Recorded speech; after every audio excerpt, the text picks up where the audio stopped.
Jackson is always a favorite. Obviously, I think Jackson and Nigel. I'll probably come in third. Nigel, but Jackson's going to come in second probably because Jackson won it 3 times in a row, right? 3 times in a row. Yeah. Insanity. But Nigel's coming. Nigel's Nigel.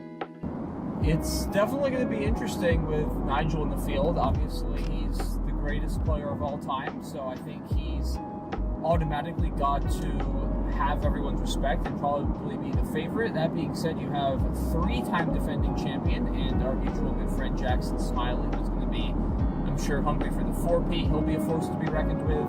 We've got tons of other top experts in the field, so I'm expecting to probably see Nigel and Jackson near the top, but a lot of other people in the mix. It should be great to watch. Well, I mean, Nigel. It's always everyone's pick to win. But also Jackson has won World Cup, 3 times now? So who knows, maybe he'll clinch it again.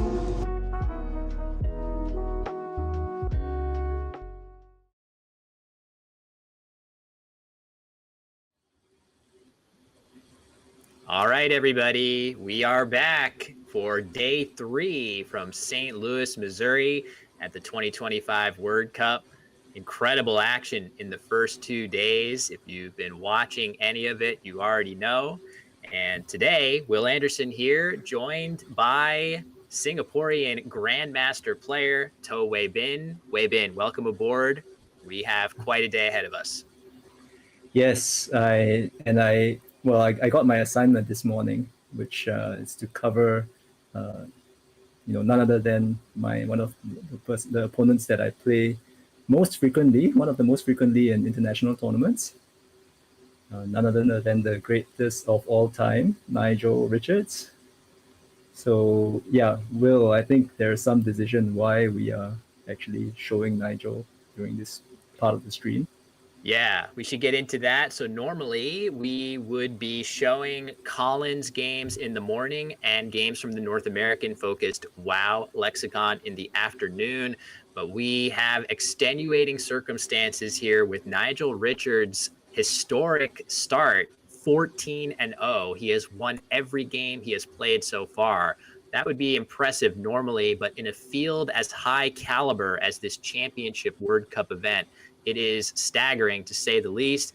But then again, with Nigel, nothing is really off the table. So what we're going to do is convert some of our morning games into WoW division games to continue to follow Nigel's progress. Again, though, with the expectation that at some point later, we are going to dip back into the Collins division.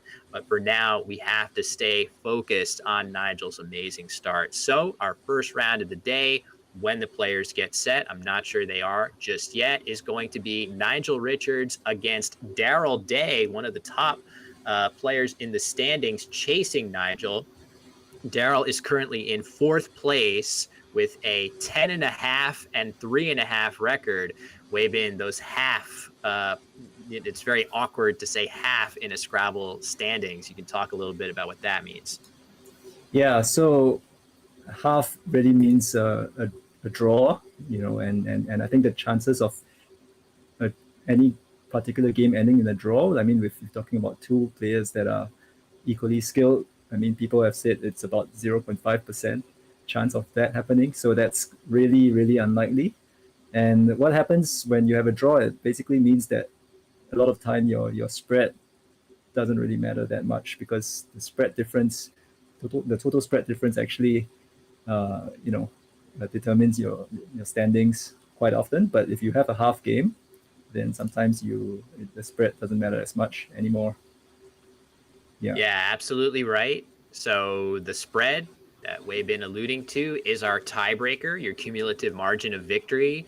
When you tie a game, all of a sudden, it's very, very unlikely that you're going to have the exact same win total as any other player. So yeah, you can start playing a little bit more crazily to go for wins. You don't have to worry about your tiebreaker as much. Could look for that in this upcoming game. If Daryl were to get down in the game early, the fact that he has a tie could allow him to more aggressively open the board at a deficit. That could actually help Nigel a lot to bolster his own spread tiebreaker, which is already in a fantastic state right now. Of course, that's going to be the case if you never lose any games. But not only is Nigel winning games, he's winning them by a lot with a spread tiebreaker of 1,501.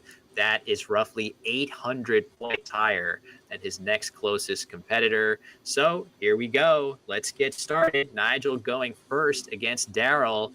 And Weibin, if this is anything like what Nigel showed us yesterday, we are in for another treat. Yeah, I was looking at yesterday's games. Really shocking moves and really shocking, I don't know, like very, very high level play from Nigel. That last game, he was playing it so quickly, placing his opponent Dustin on such time pressure, and the last, second last play for him, setting up the C, right, SIC, and then drawing into a bingo to play out. That was really phenomenal. Yeah, totally true on both counts. Several moves that I already know I'm going to have my work cut out for me with my channel trying to chronicle some of these.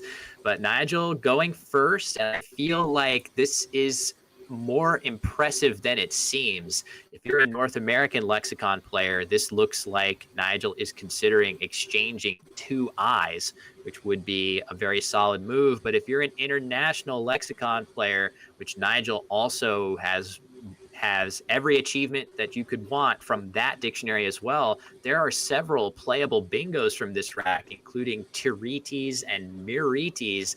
Nigel doesn't even seem to acknowledge the existence of those words, instead correctly exchanging 2 eyes.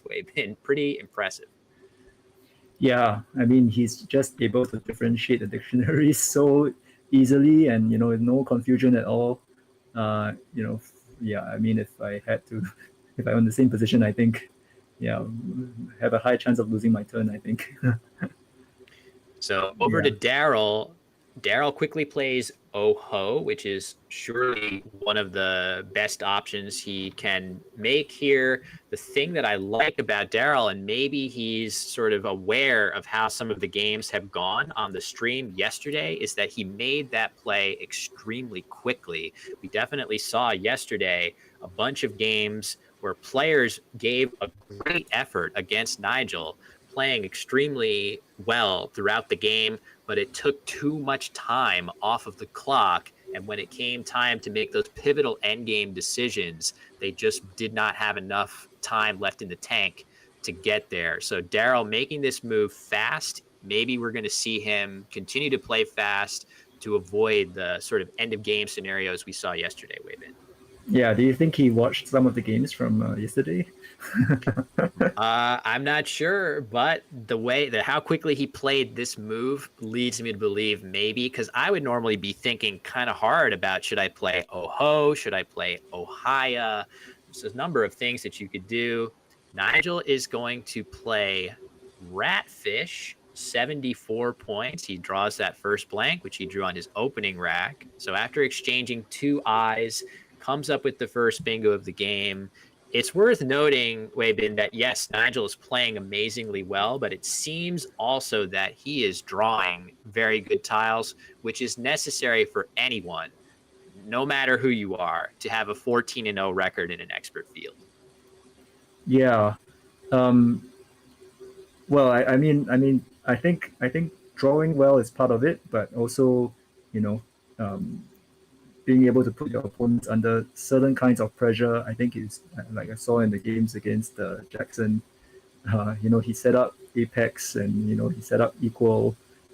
I think those plays, and especially if you're against like super high level opposition, you need to make some of these things to put your opponent under stress and to keep them on their toes. And I think Nigel is, besides being lucky, I think he also has a knack for finding these things really quickly and just being very decisive with them. Yeah, that's totally true. You're spot on. Of course, we've seen Nigel win a bunch of games that maybe only he could win from a combination of incredibly accurate play and playing the moves that he winds up making so fast that it puts that pressure on his opponents. And oh man, this is a big trap right here for Daryl. So Nigel is going to play just can on top of grab.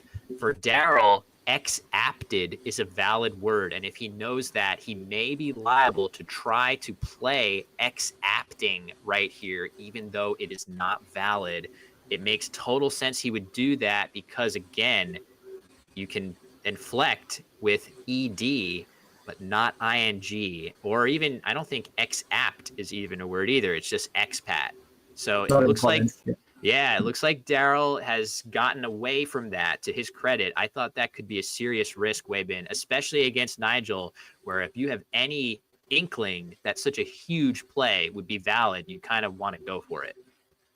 Yeah, I was actually curious about Nigel's choice of Ratfish. Like, I mean, sure. He did have other options. For example, Ferris in the same turn, which right would have gone, and wouldn't have exposed the vowel to the triple lane. So I'm just wondering, like, what you think about that, Will? Like, why did he choose to play Ratfish?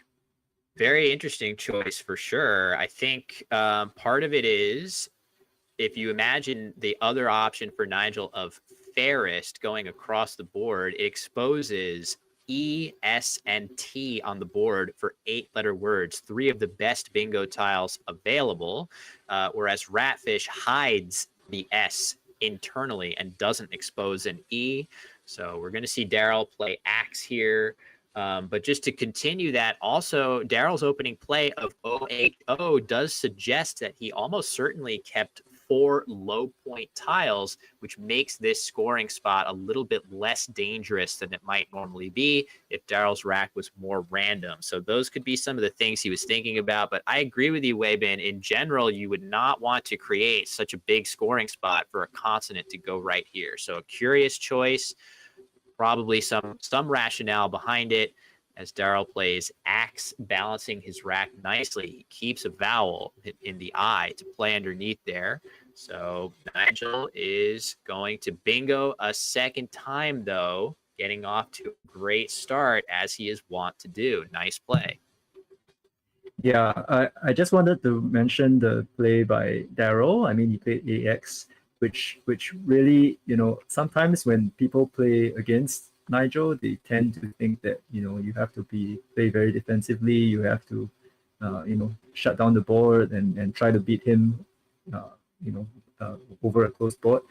I think what Daryl did was exactly the opposite. I mean, he actually blasted the board open, and his leave was actually very productive for the board. I mean, he had the E of behind AX, and he also had the G open for his IN leave. So that really, it's advantageous to him. I mean, he's a bit unlucky that Nigel has a bingo, but he picked up the Y. But otherwise, I think AX was quite a good play. I mean, from my point of view. Yeah, a very. Oh, what's he gonna do here? Piety.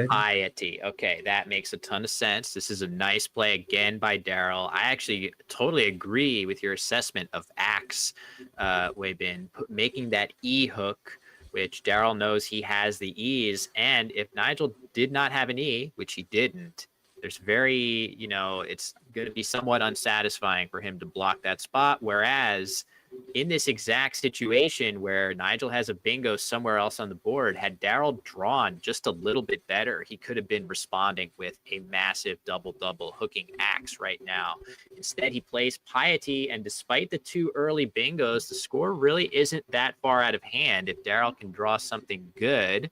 And I would not necessarily classify his draw as something good there with the triplicated E's and duplicated N's. But meanwhile, we have a potential huge play with that H, and down it comes for Nigel, Weibin. Yeah, that's just huge points. And I think, in this kind of situations, you just take the points. The Q is definitely something that you don't want on this rack, but you might draw something. I mean, all the U's are unseen at the moment, so you might pick it up. And there's no reason to play something like Cat for 12 points when there's so many points on offer. Yeah. And look what he's drawn. A fantastic draw to go with his U-less Q. Not only a U to come help the Q, but also the second blank, an S and a J. So Nigel now with an embarrassment of riches as this game is starting, much like some of the last 14 have, with Nigel in the lead and threatening here. It looks like, as he often does, Wavin, he's foreshadowing that he would like to play, if nothing changes about this board, quota through the T of piety, leaving SJ blank. Seems as good as anything to me. I'm not sure. So Daryl is the one who is on turn. Really can't say. I feel like Daryl's game plan has been very good. He's trying to play quickly, confidently, openly. And he has plenty of time on his clock. He just has not drawn anywhere close to the tiles that Nigel has.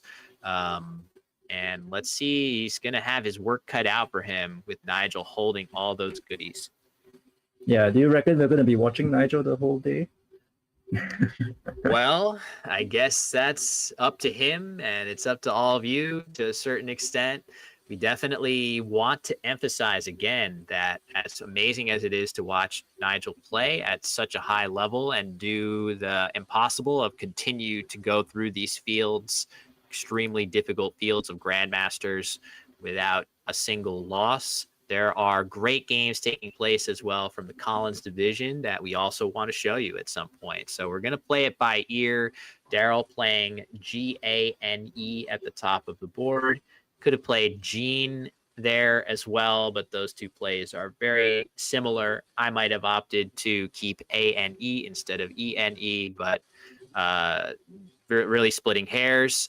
And Yeah, let's see. He picks up so many more E's. Oh, that's unlucky. Yeah. So I don't think that Nigel's going to take too long for his next play, unless, Weibin, do you think there's a chance he would pivot to just playing Joe here instead of what he was thinking about before with quota, keeping AQSU blank, I guess? Well, I actually did not think about that. I mean, quotas just seems like score so many more points. Yeah, but I'm looking at the computer analysis that you're sharing with me, and quota, somehow, well, Joe rather, I think, seems to be doing so well on the simulation. I think the QUAS combination, I mean, the thing is that you already have quads, right? I mean, QUATS. Quads is not in WoW, but you already have QUAS, which is really nice, and a blank. So you already have such great potential just by playing JO. Yeah. So quota, he is going to go with quota. I think the pause from him there was just assessing, is it going to be worth keeping that nice QUS blank combination? He's opted for 16 extra points. And this is particularly agonizing for Daryl, who has a U on his rack here, but it does not look like he has a play off of the Q, which is unbelievable to think. You've even got that U in hand, but there just isn't anything available. So could we see Daryl exchange tiles, fed up with all the vowels that he has?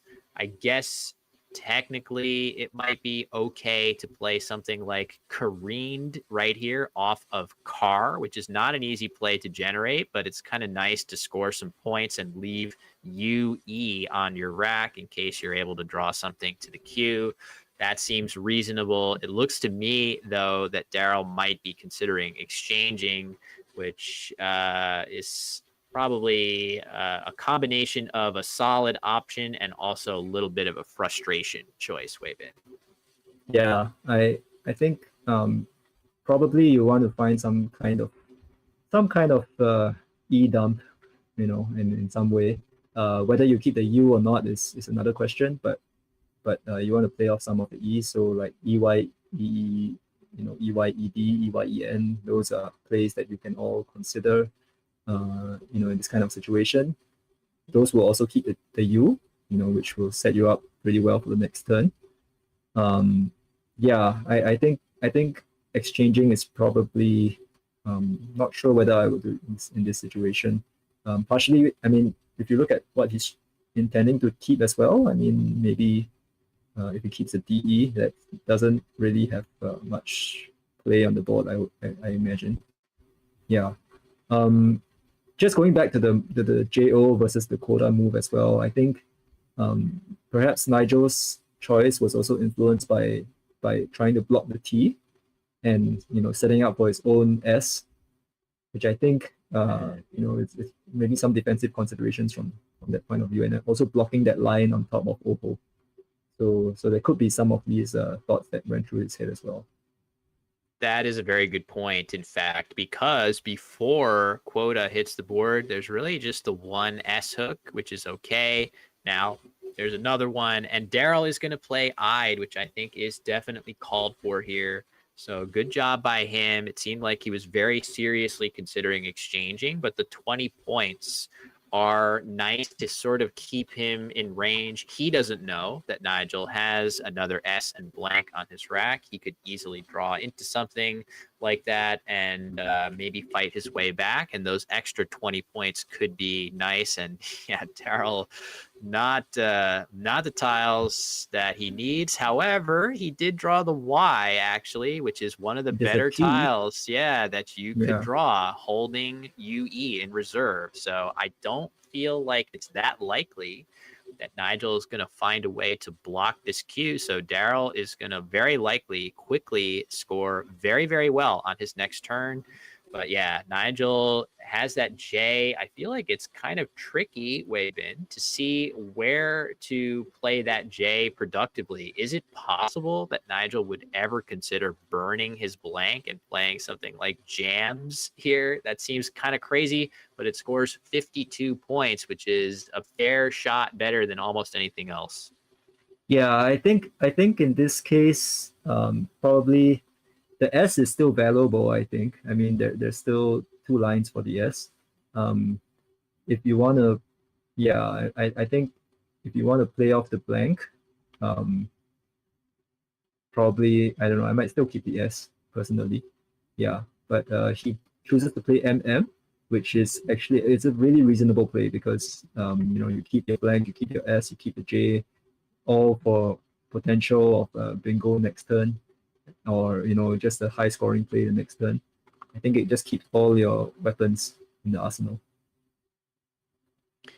Yeah, I just to emphasize, it looks like Nigel's play of just the M's was actually approved by the computer engine. So as usual, Nigel evaluating in ways that few humans can, incredibly accurately and quickly. Meanwhile, Daryl plays his Q play for a very solid 48 points that gets him a little bit closer. And again, despite holding S blank on his rack, Nigel does not have a bingo, and he is not yet landing that knockout blow. Daryl has drawn poorly a bunch of turns in a row here, but despite all the nice tiles on Nigel's rack, no bingo for him to put the game out of reach. So Daryl still hanging on. He doesn't know, how close Nigel has come. Nigel's going to play Rusk for 39, leaving JL blank. This again looks like a great play, but JL blank does not become a bingo that often. No, not at all. I think the thing is Nigel has still managed to score pretty well. I mean, even without needing to use his blank, and I mean keeping the blank and even the J as well. It's kind of, I mean, the J kind of clunks up his rack a little bit, but he'll find that, I think he's just waiting for the right time, waiting for the right opportunity to pounce, and if he has to use a blank, when he does so, then he will do so. I think so he has to, so you can see that he's really very patient. Some of us would use the blank pretty quickly and try to maximize our points, and we think to ourselves that we'll draw another another set of good tiles. But sometimes I think Nigel shows us that being patient is really yields pretty good rewards, I think. Yeah, he is such a master, Nigel, of deferring his, points to next turn. I feel like he does that on a regular basis. As we see Anion come down, 17 points for Daryl. Not a lot of good options for him, and you can Yeah. see that despite using his S on the previous turn, Nigel is now poised, I should say, to potentially land that knockout blow. He also now has the option With of, the if J he spot. wants to play his J, are we going to see him delay gratification again? It's hard because I think you can't actually play, well, he could play Gel. Yeah, Gel might be worth it here, in fact, scoring quite nicely and leaving the blank for next turn. It's not a gimme that Nigel is necessarily going to plop down jellies and haps here. You are going to score a lot of points with that play, but we could easily see Jill or Gel come down instead from him here to illustrate the point that you were making, Weibin.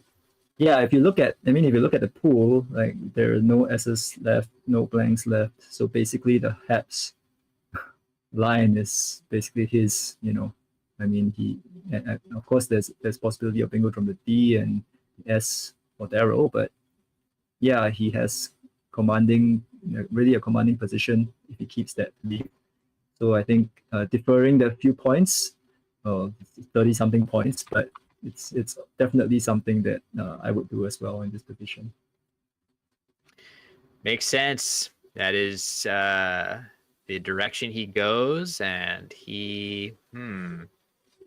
so he draws the V, a couple other tiles. Meanwhile, it has been pretty unrelentingly tough draws here for Daryl. He's going to play Fee on top of Gel, which looks like his best available play. That says a lot about the grimness of his draws and of his position. 28 points for Daryl, who I really can't point to any move that he's made. I guess Anion maybe had some slightly more accurate plays, but the game is certainly somewhat out of reach by that point. So Daryl came into this game with a good plan: play fast, play aggressively. Nigel has just once again drawn and played, more importantly, extremely well. There are definitely games he won yesterday where he had prolonged periods of time with very weak tiles, Weibin. So I definitely don't want to be so reductive as to say he's just drawn great every game. That is empirically not the case. He won a few games that maybe he had no business winning. Yeah, the thing is, if you are actually playing against Nigel, you actually cannot tell, like, if he has really bad tiles or really good tiles. I mean, you can only tell by how many points he's scoring. But essentially, sometimes he really sets himself up for such huge plays, and even though he's scoring like 22 in a turn, his next turn he's scoring like 30 something, 40 something, 50 something so often. And I think that's really the hallmark of a great player, somebody who really maximizes his score over many, many turns, and I think, yeah, somehow he manages to optimize all of that so well and do it so quickly. Yeah, couldn't agree more. He is thinking hard on this turn, probably just looking around a little bit for bingos, and he is electing to play Devi for 29. Again, the engine really likes that play. It's about the most he can score, and keeping IT blank is certainly going to become a bingo off of, for example, the S of Sigonids. Looks very appetizing to potentially play an 8-letter bingo. I would love to see him find a 10-letter bingo off of Bar, Weibin. Wouldn't that be a treat? Yeah, that's the only thing that I kind of have not seen in this tournament so far. Like Nigel play like a word between through like 3 disconnected letters, and playing a 10 or that kind of thing. So maybe he's actually like fishing for that, just to entertain the crowd. Yeah, so let's see. The Jello hook. That's fun. 22 points for Daryl, seeing that hook there. But yeah, looks like Nigel is aware that he can play striated off of the S of Sigonids. So that is, although Daryl has been gamely battling on here, that should definitely. Oh, look at that though. Tow rope. That's cool. That is a valid bingo. Unfortunately for Daryl, I'm not sure where that plays. And if you see striated be played here, I don't believe there's enough room for tow rope to fit anywhere. Not quite. It's just one square away. I don't think any other overlap combination is going to allow Daryl to play that, which is a rite of passage as a Scrabble player, Weibin, to have a really nice 7-letter word on your rack and nowhere to put it. Yeah, I think it's worse when you can fit 6 of the tiles there, and there's just one of the letters that can't fit, right? So it's this game is really I think Daryl did really well. He's played quite quickly. I think he's also played quite accurately. No real major mistakes from my point of view. So I think but if you just look at the tiles that he's pulling, just quite unlucky this game. And Nigel, if you give him the tiles, he's just gonna keep running, and you're not gonna be able to catch him. Yep, absolutely agreed. You alluded to it earlier, Weibin. You are one of the players, if not the most. I know you're top 2 or 3 in Nigel's international tournament record. You've played him something between somewhere between 50 and 100 times or something like that. So not that many. I think not about that many. Yeah, no, but I haven't played that many people internationally. I think he's one of the most frequently played for me, and I think at least 30 times. Yeah, at least 30 times. Yeah. Very few can say that. That's a lot of games against him. So you could be considered one of the foremost experts on what it is like to actually sit across the board from him. And surely some games in that set, Nigel has drawn very good tiles and just made it literally impossible to keep up with him.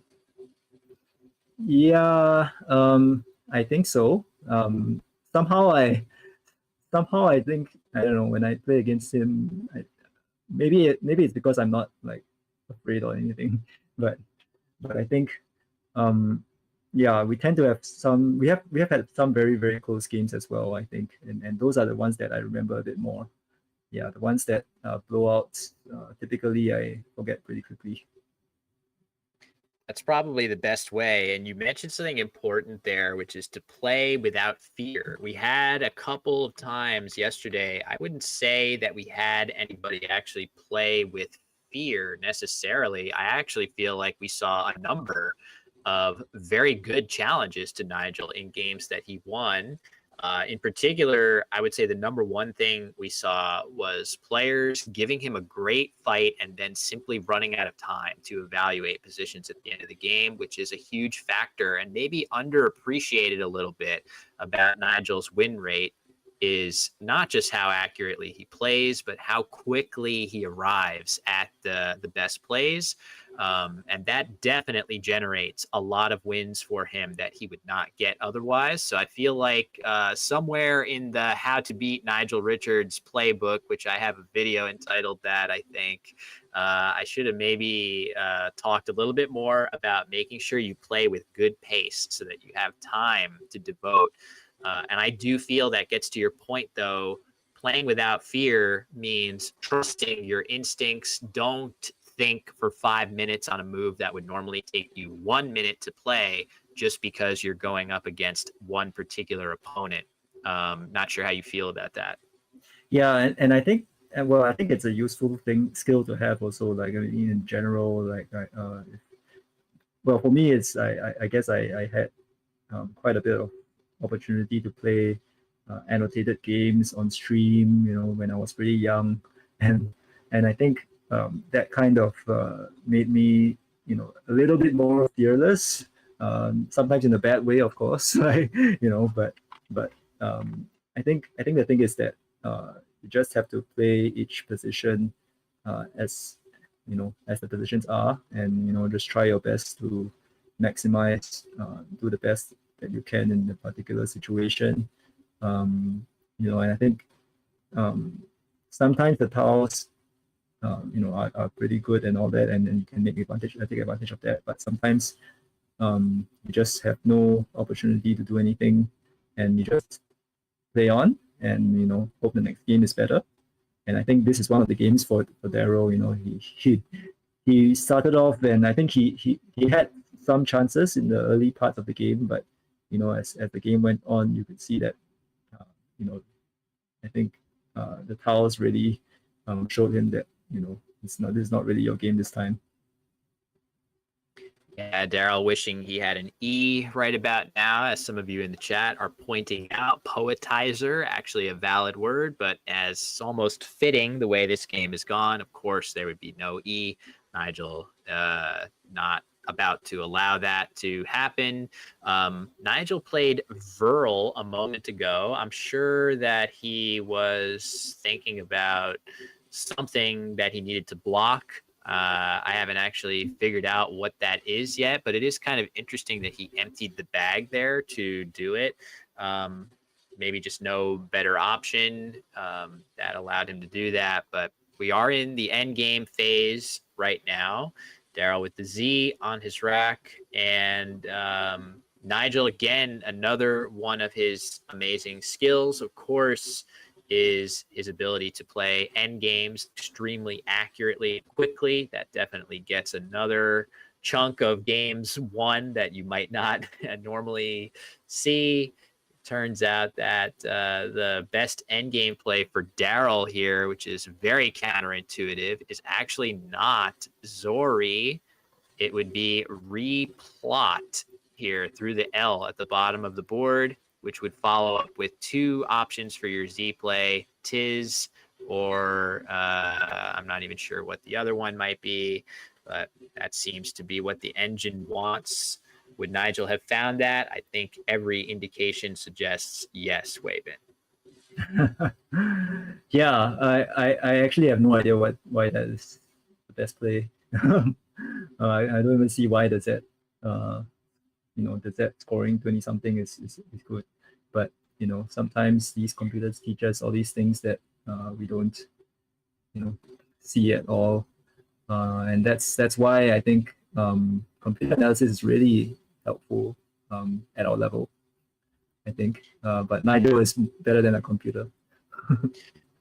Yeah, seemingly he is at least as good. And again, the play of guilt that Nigel makes there. Let me get the scores updated. I apologize for that. Scores right now, 504 to Nigel to 325 for Daryl. The computer engine did like Nigel's play of guilt as the best, and perhaps a clue as to why Zori is not better than some of the plays that score less is that Daryl does not have an outplay with these letters, amazingly. You would think that he would, but had he played replot, he would be going out this turn, and because he left these letters, he's going to give Nigel another chance to play something, for example, like Leno through the E here and get a few extra points. So that could be part of the reason.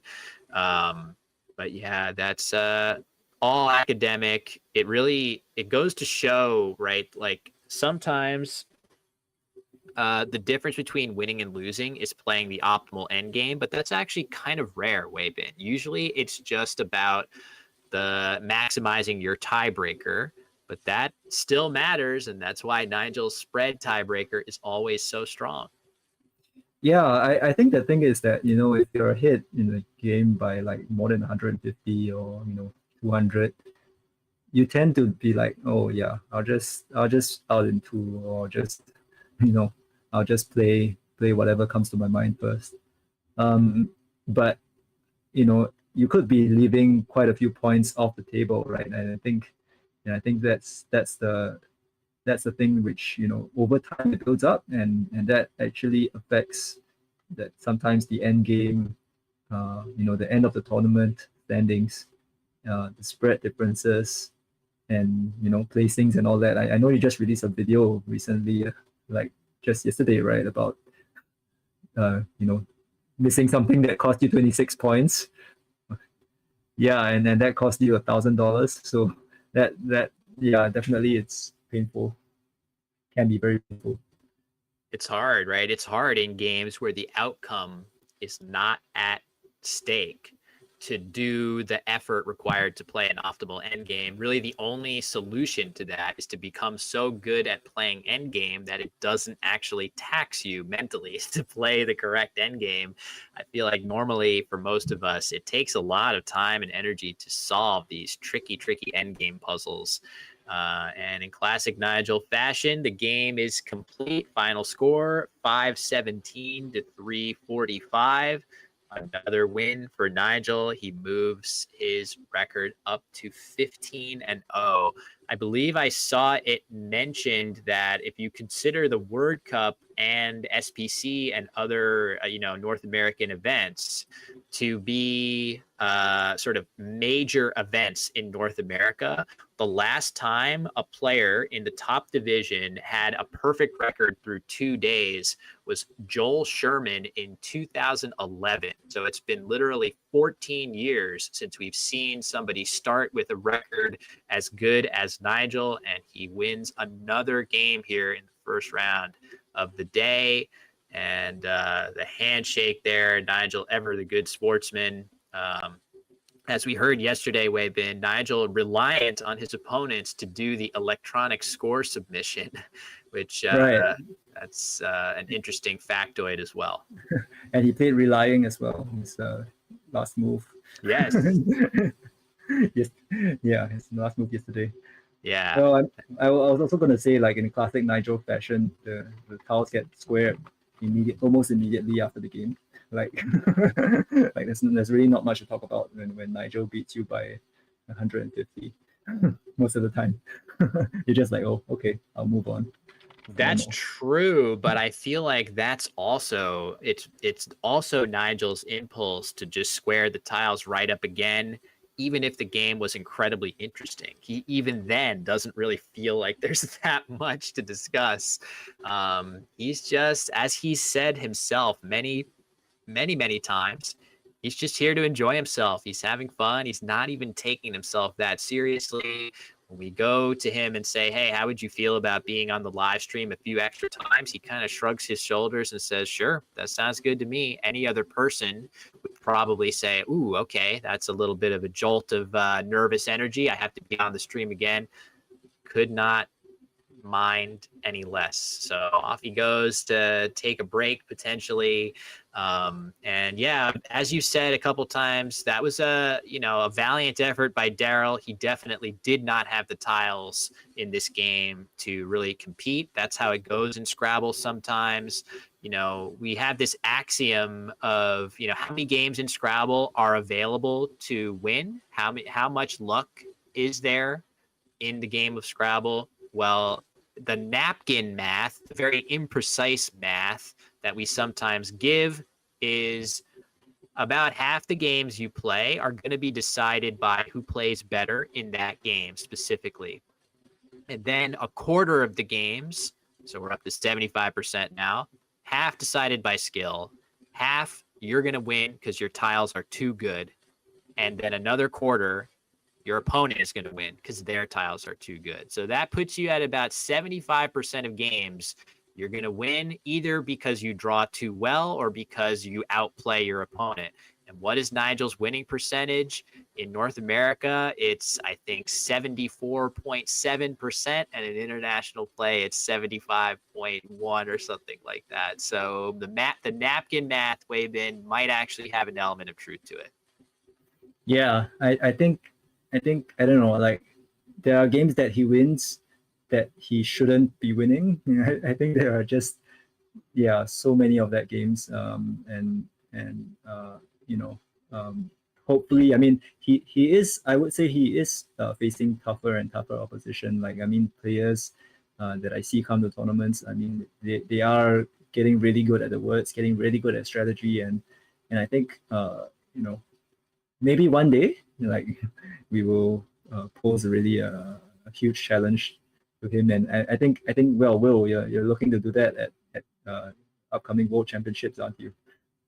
Well, we'll see how much challenge I can actually pose. It's, I've been somewhat, I haven't really gone into it that much on my YouTube channel, but I actually have a very good record against Nigel Richards. I've played him 8 times and I've won 6 of those games. And the explanation for that is very simple. I have drawn incredibly well against him. I've drawn so well, so many bingos, so many blanks.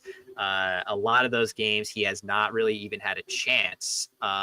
And really the ones he has had any chance to win, he has won both of those 2 games. So I wish I could say I had more of a secret to share about how to do it.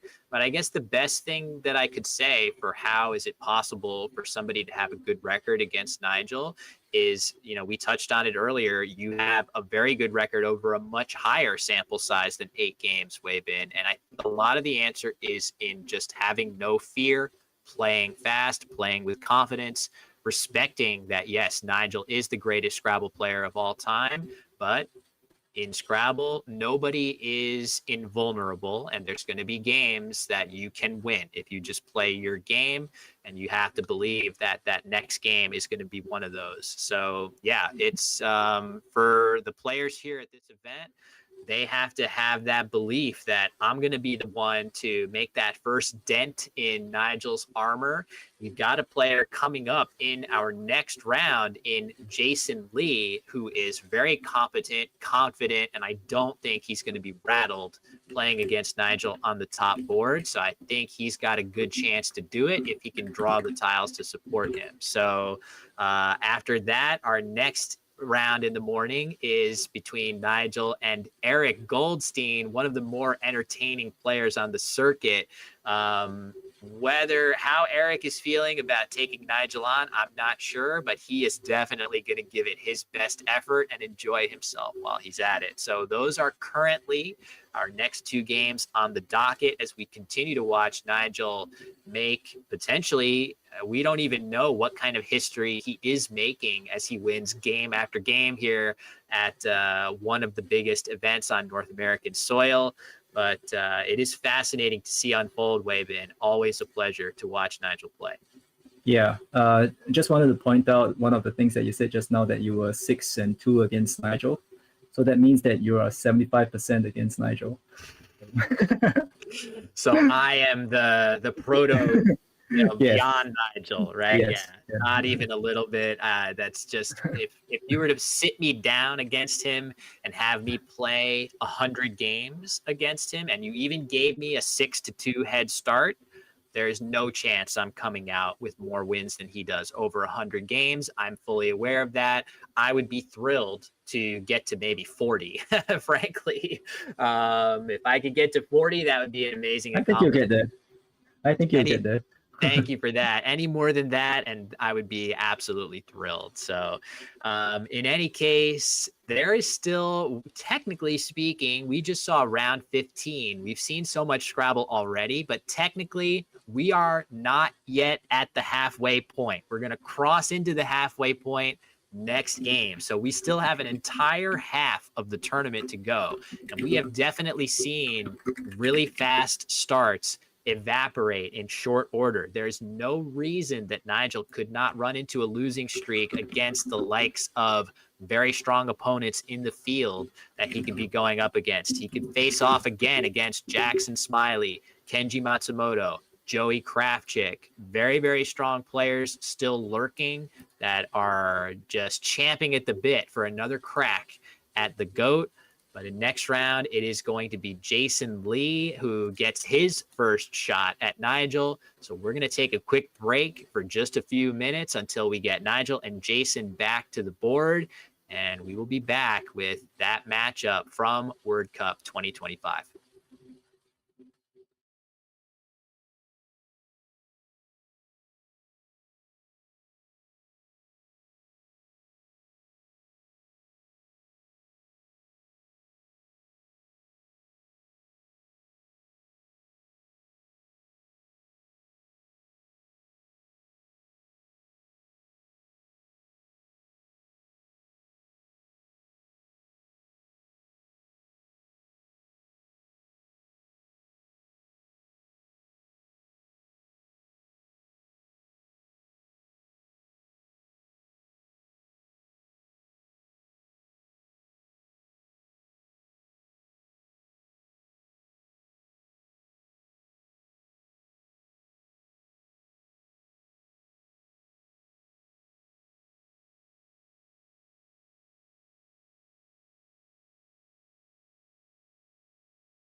All right, folks, we're back.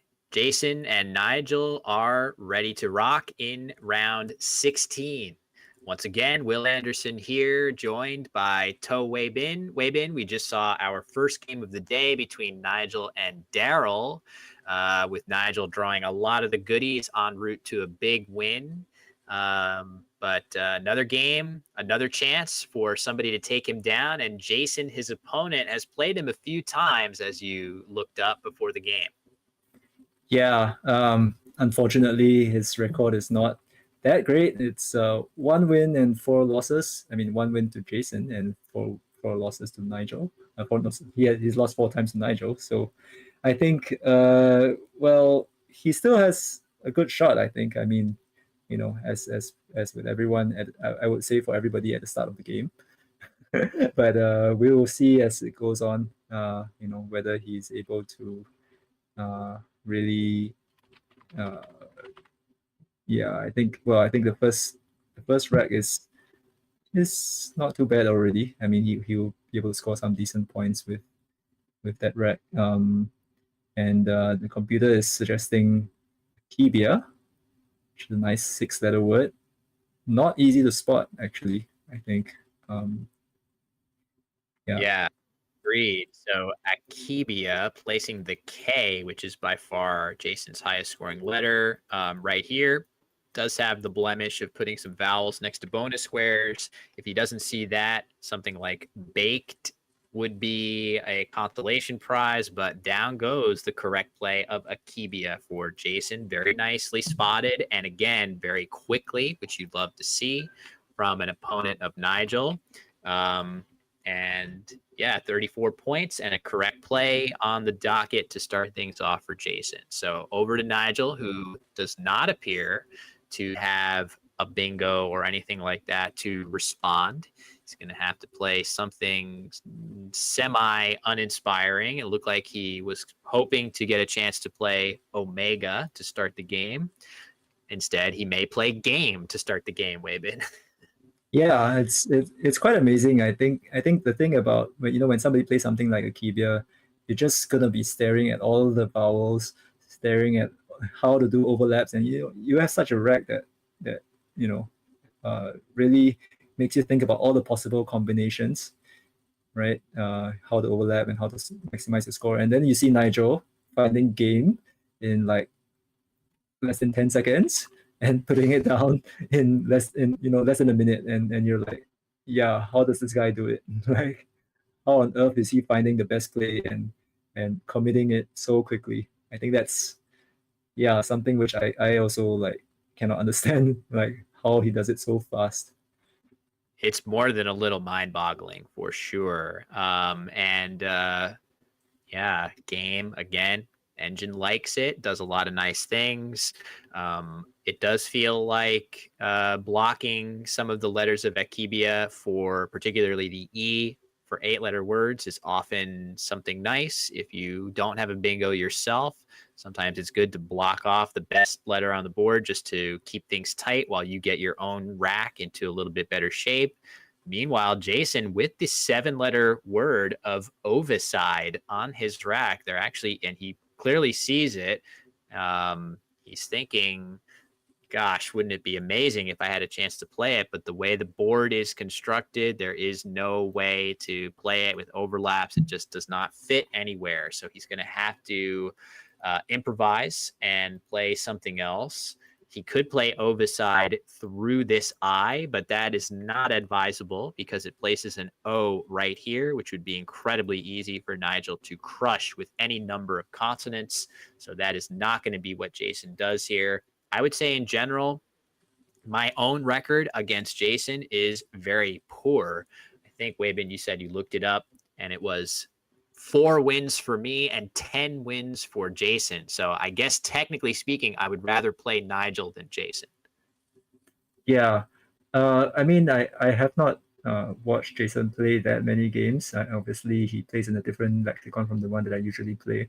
But I have seen him in games before, and I think what I've seen is that he is quite, he knows, I mean, definitely word knowledge-wise, very impressive.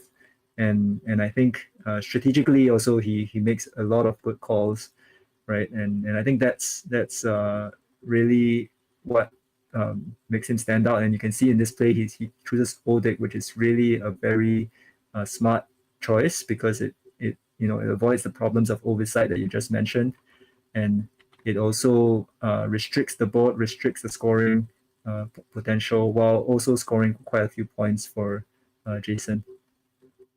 Yeah, liking this play a lot. It doesn't really, there is no play that Jason can make that doesn't open something decent back to Nigel. There is now the ability to play 6-letter words off of the C. That seems reasonable. Looks like Nigel is getting set to play what is probably his best play of a weird spelling of curry right down from that C. But that only scores 27 points. That is not a terrible outcome for Jason to see that. What is a terrible outcome for Jason is drawing the rack that he has with multiple V's. And now he's got 3 E's. I guess it's probably going to be pretty quick. If Curry is to play for Nigel, Jason is going to play. Oh, he goes a totally different direction, though. Wow. Playing Yo instead. That's interesting. Much cagier play from Nigel rather than opening up the board with good floating tiles like the R, I, and E. Nigel keeps it closer, and wouldn't you know it, Weibin, the computer engine likes it a lot. Yeah, and well, I can really see the logic. I mean, the thing is that you're just trying to wait for your opponent to open up for you, because if your opponent has a good play that, from the C, your opponent is gonna just play it and just take the points, right? So yeah, something like Yo playing the waiting game, I think that's a very smart choice. And the thing now about Jason is that he doesn't even have the tiles to play from the C, and yet he's kind of forced to play and open up somewhere else, and that gives Nigel a spot to play his bingo. So that's really a good spot to play his bingo even. Yeah. Just a brutal sequence, and it really does show maybe the merit of Nigel's play here. Instead of opening the board from the C, he plays much tighter in one of the few spots on the board left that allows you to score some points, putting the Y right there. Oftentimes, he knows that Jason basically won't even be able to play on the subsequent board without opening something back up. And Nigel, that is exactly what happens. 5, it hurts to make that play if you're Jason, but it's about as good as any other option. He could have maybe exchanged rather than put this on the board, just because it opens up here. You now have 5s and 5er hooks, and Nigel is going to use at least one of those, whether it's his S hook. I guess it won't be the S hook because that would put the R here. No need to float that, but certainly 5er is very likely to get used here either by Ruiners or Insurer. So we'll see which of those two Nigel elects to go with. But yeah, that's the choice Nigel made there, working out to a T, forcing Jason to open and being ready to pounce. Yeah. I'm already thinking about the next play. I think that well, Nigel is he's probably going to play Ruiners, I think. But the question is, which of the spots is better? It's probably better to play. You think putting the first R down is better? It's very interesting. You're right. There are several choices worth talking about. Nigel looks like he's getting set to play Ruiners, but you could play that here too with the ERS at the end. So it's not clear to me which of those is better. They definitely have pros and cons. He is going to play it with a little bit higher up the board. I think there is a lot of merit to this. Primarily, by playing it here, you do not expose the S back to Jason, which if you play it down, the S is now floating in space, which is one of the best bingo tiles in the game. So that's probably part of it. There are certainly other blemishes to this play, but I feel like not exposing that S is probably topmost in Nigel's mind there. Yeah. I don't know. I think it's really close, and I think that's probably why Nigel took a few minutes, or maybe 1 minute. Not sure. Can't, it just felt like a much longer time than he usually spends on moves on this play. So I think the thing that when Nigel is spending time, that he is very well. He is thinking very positionally, and that's my sense also when I play against him. That if it's basically anything about word knowledge, it's not a problem. He just finds it and he just plays it. But if he has something to think about, that's when he pauses and takes his time. And maybe that's when you also have to be afraid. Yeah, seeing Nigel spend a long time on a move is very ominous. I guess it's technically a good thing because it means he has a difficult decision, and that every bit of second that he's spending is not time that he is time blitzing you by playing instantly. So it's nice to get a reprieve from that if he's thinking hard. But I just feel like there is an ominous element to it of, oh God, what is he cooking up now, right? Like what is in store for me if he's thinking really hard about something. So Yeah. it looks like Jason getting set to play down from the C of Coeval for 36, leaving EN. That looks great to me. Cloven in the same spot, leaving AE. It's probably slightly better to keep a vowel and a consonant together than two vowels. They score the same number of points. However, Weibin, the L out in space at a minimum is going to help Nigel out quite a bit. Yeah, I mean, I predict in the next 10 seconds, you're just going to see him rearrange his tiles to form relaxing and just put it down. So, let's count 10 seconds. Is he going to do anything else? No, I think he's going to do the usual kind of look around, just make absolutely sure, and down it's going to come. But thankfully for Jason, he has drawn good tiles in the nick of time. He's going to be able to respond to this play with a bingo of his own. So even though Nigel is going to go up by a solid amount, Jason is going to respond at a minimum with election through the E of Coeval. I do not think it's going to take him that long to make this play. He's going to look through the V. He's going to look through the R as the board spins on me, but he's going to look through the other letters. I guarantee you he's already seen election. The only thing he has to decide is, do I want to play for 2 extra points and put a letter in the triple lane, or do I want to play it this way for 2 fewer points, but maybe a little bit safer?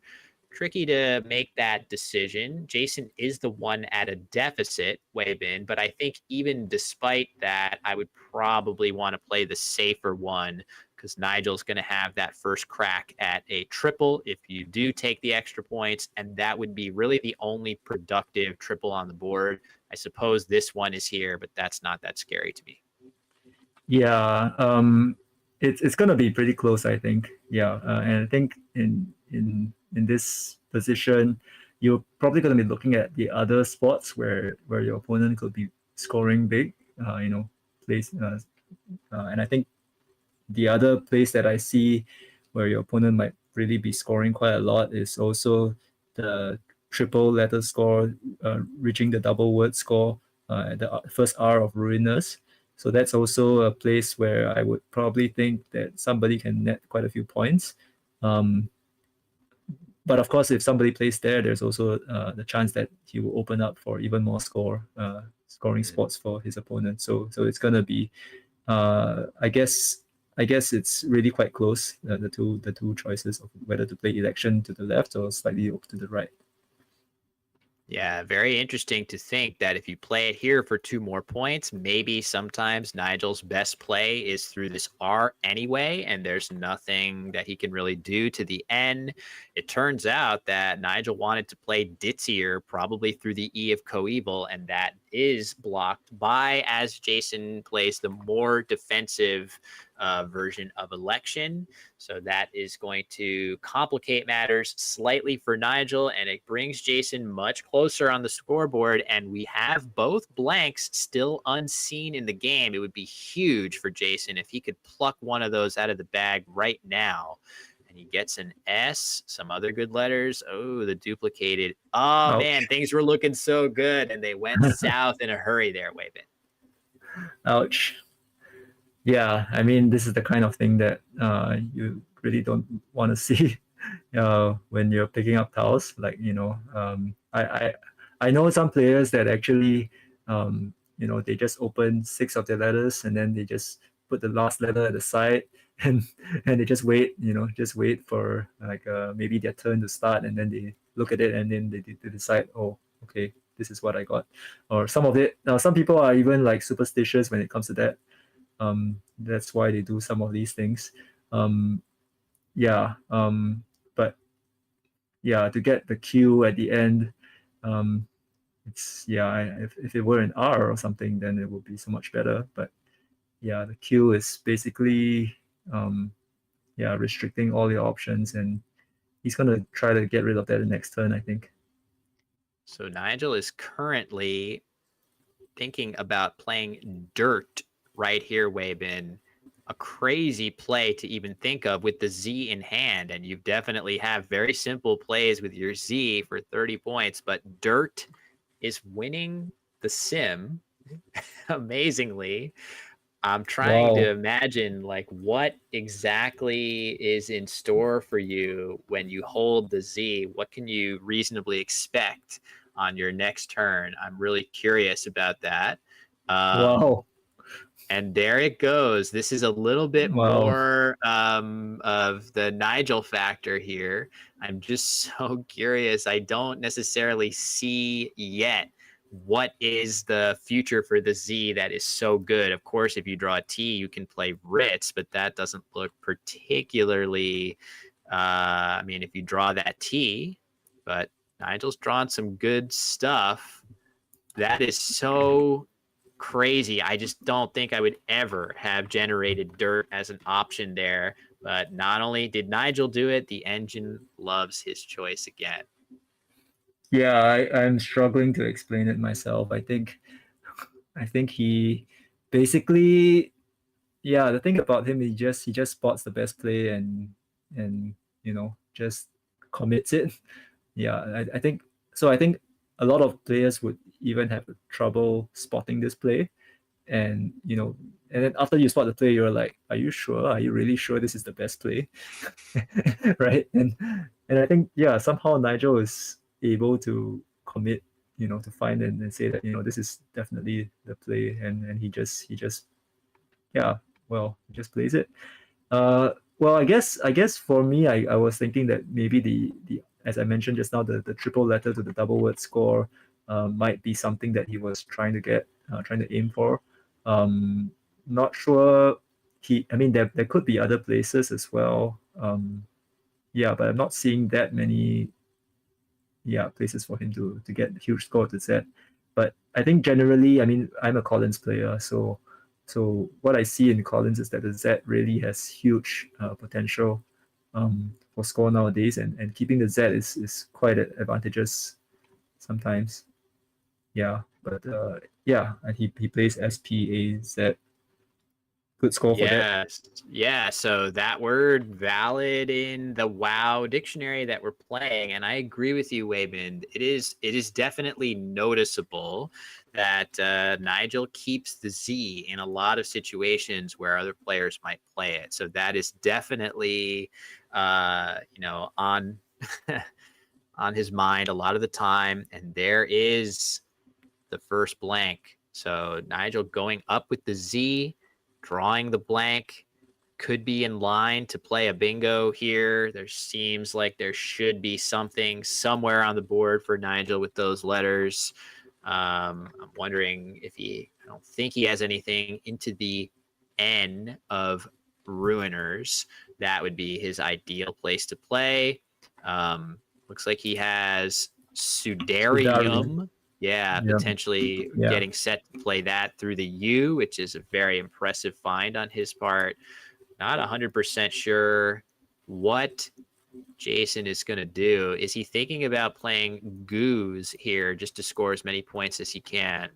Seems okay. I mean, that seems like a little crazy to put a letter in the triple lane, but there actually aren't that many other plays that are even reasonable for him to make here. So it looks crazy at first glance, but the computer engine likes it about as well as anything else. And the only question for Nigel is he going to slow down at all and look at this G, or is he going to correctly suss out nearly immediately, no, I don't have anything there. I just need to go ahead and play Sudarium. That would be so impressive, Weibin. Most players would spend some time looking at this G. Well, do you think he even bingos in this move? Like I mean, there's a chance that like he just plays a block, you know, and he retains the good tiles that he has, and there's a Z open, you know, if he can bingo from the Z down to the triple, that would be amazing. But you can see that, okay, he is going to play Sudarium. He probably thinks that there's not a lot of chance of, you know, the likelihood of his opponent playing a triple. It's not that huge, I think, given the tiles, not many eyes left. So maybe that's why. And he also wants to play for the next blank. Yeah. Yeah, the best play probably if he wanted to block this G, if he was nervous, would just be playing DUGS Dugs. That's a good block, but it only scores, you know, for 24 points, whereas Sudarium scores 70. So you're giving up a huge number of points to block the G when potentially it's not even that threatening. And this is a huge situation now for Jason because there is still a blank lurking. Nigel does not have it, and Jason has whatnots as a valid bingo through this N. That is a tough one to know for sure, Weibin, because I feel like we much more often use the word whatnot as I guess you could say a singular. I don't think I've ever heard it used as a plural, like whatnots, but it is valid. Yeah. And would be a huge word for Jason to come up with here. I'm worried he is not going to play it. No, I don't. Well, he doesn't have it on his rack at the moment. He has played Oat, which is out. Yeah, which I think is just as good as his other options, I guess. But it is a miss, unfortunately. Very difficult word to spot and be sure of. Yeah. I see the chat mentioning that they've heard whatnots used. I guess it's possible. Yeah. But you really need to be. Well, I guess I think the first thing is that you really need to know that. Think that there's a bingo on this rack, right? Yeah.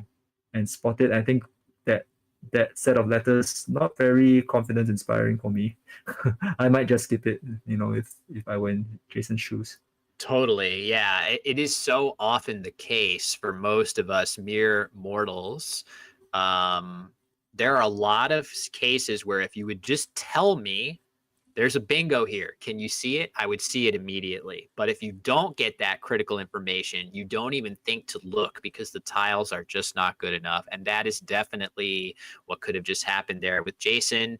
Either that, or he could have seen whatnot and not known that it took an S, which would have been also very reasonable conclusion to make because it is kind of a weird word to put an S on. So a number of reasons that you could have seen that.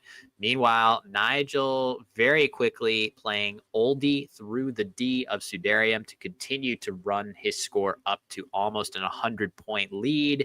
That seemed to, again, be an approved play, just preventing Jason from making a play in that spot as well. I think the thing I really like about Nigel's play of oldie is that it puts an O in this spot, which isn't the best bingo tile, and even better, if there are no hooks that can go under here. Whereas if Jason had been able to play there, who knows, maybe he could put a good tile in this spot and create a way to hook going across.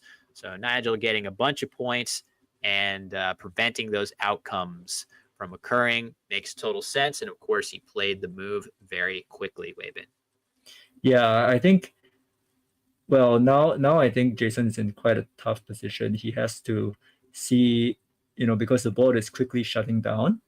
He is 100 points behind, and he has to, I think he has to really make sure that he opens up something that threatens the lead, right, and gives him a chance to catch up. And at the same time, his tiles are not really supportive of that. So I think it's going to be quite challenging for him to get back in this situation. And I think we see this so often in Nigel games. He just restricts the board. He just, when he's ahead, he just closes all the lines, makes it so difficult, makes it so hard to breathe. And you really have to be very conscious of that when you're playing against Nigel.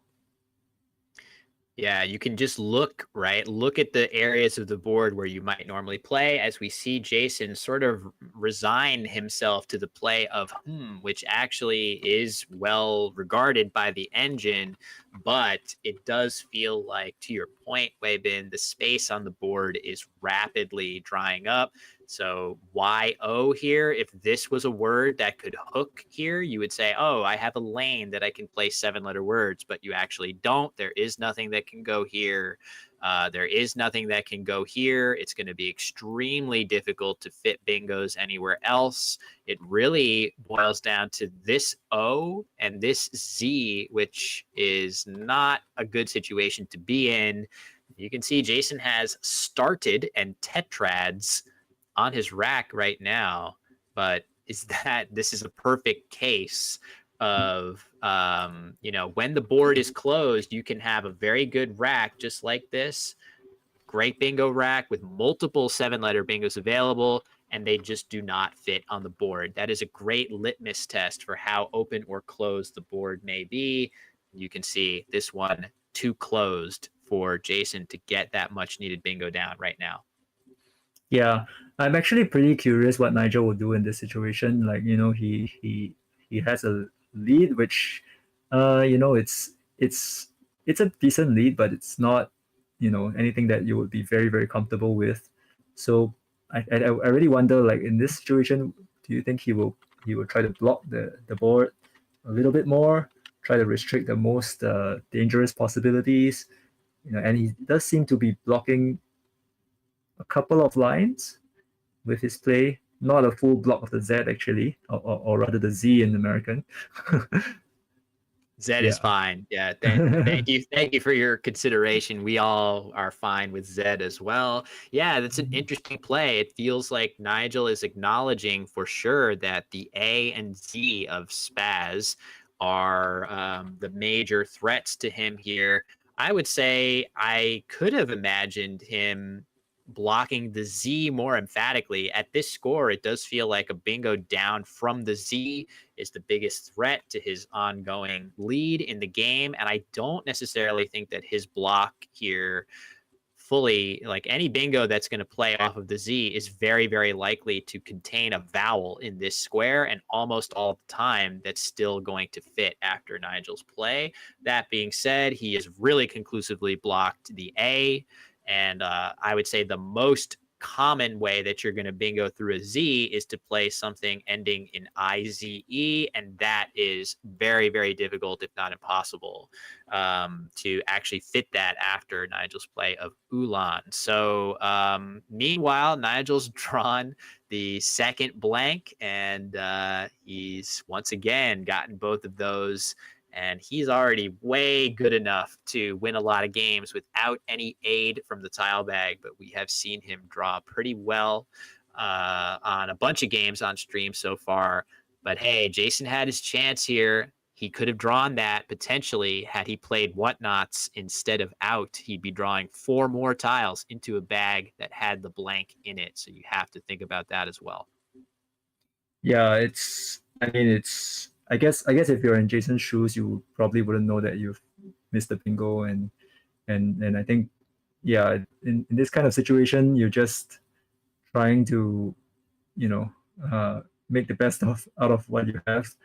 He can see that he just played the D and the S off, just trying to get as many points as he can. And I think probably what he's thinking of is, number one, I think to try to go for bingo, right? He's still trying to get bingo. He wants Zaratite. He Zaratite, wants yeah, Zaratite. exactly. That's what he Exactly. wants. Yeah. Yeah, so he's trying to fish for that. And I think the second thing is also he wants to actually get something, actually score enough so that even if he doesn't get Zaratite, he gets something, let's say through the O, he can still, be reasonably close after a bingo. So there are also bingos that end with an O, I suppose, but I'm not too sure whether they're valid in, this lexicon. Yeah, there's going to be some. I'm sure there's some. And if Jason, I mean, he's going for, as we're saying, and as chat is also pointing out, to his leave of ARTTE, had he drawn AI or some combination of A blank or I blank, he would be threatening a gigantic bingo here, which is exactly what he needs to do to overcome a deficit like this. He probably needs an 100-point bingo, so it makes total sense. But Nigel is aware of that. It is definitely possible, right? From Nigel's perspective, he could have that. So the play of tween is brilliant when you could imagine Nigel just playing EWE here, keeping a slightly better leave.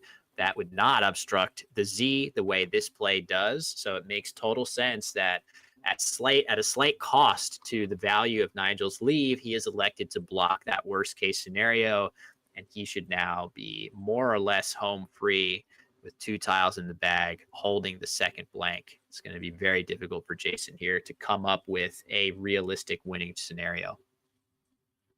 Yeah, so that's an example of when you really choose the positionally better play, like tween. Even though the leave of UI blank is nowhere as good as the keeping the N and the T together with the U and I. So I think really showing that positional awareness and also the awareness of the potential threat of Zaratite. I mean, it's really what we expect from Nigel. Yeah, so I think completely. I think this game is seems like quite an academic one for Nigel. I mean, from my point of view, nothing that is extremely surprising. I guess YO is probably raises few eyebrows, but it's if you think about it a little bit more, I think it's quite clear why he played that. Maybe we'll see some other crazy setups as we move towards the end game. Yeah, this looks like PE set to the side. Jason may be grudgingly getting set to play this here and just hoping against hope that he manages to draw a bingo somewhere that Nigel fails to address. But again, as we've said a number of times now, the board is just so closed. And if you were to use 2 tiles here, you would be emptying the bag, giving Nigel complete information, which would allow him, unless you draw bingos in 2 spots, he's just going to block whatever you draw. But you might as well try. You have no reason not to try to, keep the faith and make a play that might have some chance. Who knows? Maybe Nigel will play a Spanish word or a French word, and then you can challenge it off and bingo to win the game. That would certainly qualify as a Scrabble history moment. Yeah. Some in the chat are suggesting PE, hooking onto YAGE, which that's way more fun. Yeah. Nice. Yeah, that's way more fun. Of course, Nigel will block. It would not work in this situation actually, because Nigel, that opens up for a bingo, right? I mean, from Nigel's point of view. Yeah, Fibulae would go down for him there, which would be tough. And looks like Jason is going to basically say, all right, it's not going to work out for me here. I'm going to play retape. And this certainly does not win, but it makes a lot of sense that he would do this given the situation, I think. Is he going to be J-Stock? Oh, Great point. Great call Is out. that It is very touch or... possible. Oh my God, we could easily see Oh no, that. there's So he has touch, right? Or J is no good in. Yeah, yeah, okay. he is. So Nigel now would normally play any number of plays elsewhere on the board, but now with this J, it does look like the only place to play it is through this O with something like Jot. So I do think we're going to see Nigel wring many points of spread out of this game, which is maybe that is an argument against retape. You might want to keep a vowel going into the end game, but I didn't really see that coming. Yeah, my goodness. I said that there was likely gonna be an interesting end game, but I didn't expect this to happen. Well, he does have Fibulae arranged on his rack. I'm not sure what he's thinking about, but yeah, you can wait for him to drop a single tile maybe. Yeah, I mean, is he going to play something like ifs right here just to keep his blank and all that other good stuff? What is he going to do? He is amazing in situations like this. Frankly, thanks to our newer computer engine from 14 Domino in the chat and others, Macondo would evaluate this correctly, but Nigel outperforms the prior top engine Quackle in situations like this, as I talked about in one of my videos. So I think it is clear that he can force Jason to eat the J and not be able to play the J. How he does it, I'm fascinated to see. Is he going to come up with something incredibly creative that our prior top computer engines just would not be able to see? Yeah, so the other question for me is, what's his time going to go down to? Is he going to solve this in like 30 seconds, which I think he's spent more than 30 seconds already, or is he going to spend, is he going to spend like half his time on this end game? What do you think, Will? I couldn't say, but yeah, this is definitely the most computationally intensive thing that he does is figure out how to optimally stick somebody with a tile, because you've got a lot to think about. The things you have to think about are not just maximizing your own score, but where are the best places that my opponent can play their non-J tiles, and is it worth it to sort of plan to block those? In this case, I don't think there's really anywhere that stands out. That, of course, the first order of business is to block off the J spot. I don't even know what other spot there would be that Nigel's thinking about to say, all right, well, once I've done that, there's going to be this really good spot for the other letters. And here we go. There it is. The play of ifs. Jason probably realizes right away what's going on here. There is no place left to play the J on this board. Great recognition again, as expected by Nigel. Yeah, so the chat is saying that apparently playing BUS with a B as a blank seems to be the best play for some reason. Really? That's amazing. That's crazy if that's the case. Yeah, that's really cool. There must be something that you can do with your F that is very strong after that. Yeah, for Jason, I would be, you can't play your J, so I guess I'd be thinking, what could Nigel do with the rest of his letters? Is there anything that I need to worry about? Excuse me, anything I need to worry about, for example, here that I want to drop a tile off that it prevents? I don't really know if there is such a play. Like, do you need to play your T here to block something good that Nigel might be able to play there? I don't really know. This is sort of beyond my ability to do while also commentating, but yeah, we'll see. What's Nigel going to follow up with? That's my big question, Weibin. Yeah, I think the thing is also, if Jason plays off his letters too quickly, like the T and the N, he also loses the ability to block any potential setups or any and Nigel might even be able to slow play even further, like put one tile and then put another tile and get the same and get more points. So he has to also think about that, of course, in an ideal scenario, right? If he really want to maximize every single point. Yeah, but I think in most scenarios, I mean, most situations, any player in Jason's shoes would just be like, yeah, whatever, just play like one tile and move on.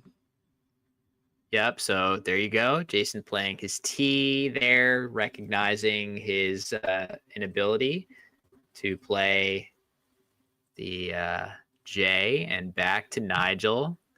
Is it possible? I'm not sure if this is a troll from Matthew in the chat or real, that it's possible that making your blank a Z and playing zoos is part of the optimal endgame sequence here. That would be a first. I'm not sure I've seen that word be put on the board ever.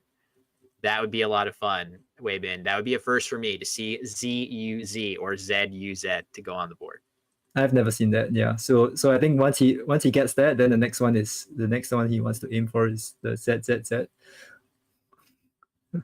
Yeah, that's good in WoW as well, right? Yes, it is. Unfortunately, constructing the board position, we're playing the 3 Zs in a row. That is a challenge to do. I have a short about that one, which is kind of fun. Carl Johnson should get the credit for that. Another very strong player for coming up with that position, which I kind of ganked from him there. But what's Nigel gonna do now? I'm so curious. I hesitate to use my own engine here, so we'll see. But I would love to see zoos be played. Watching chat to see, it seemed like there was some debate about, are you supposed to play ifs or burn the blank and play bus? It turned out that with sufficient calculation time, Nigel was vindicated that his play is actually better than bus. So once again, we should potentially trust the goat before our eyes as opposed to just an engine, and he is just gonna play off an E by itself. I did not see that coming. Wonder what he's thinking about here.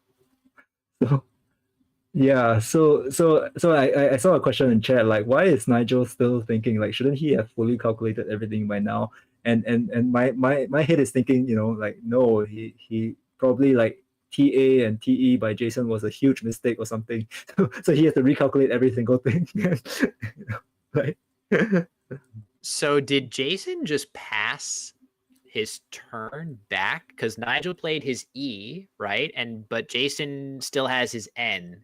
I'm pretty sure he might have passed, maybe continuing to hold on to his N in case there's some reason that he would need it. Am I wrong that that's what I just saw? Yeah, so wow, he did pass.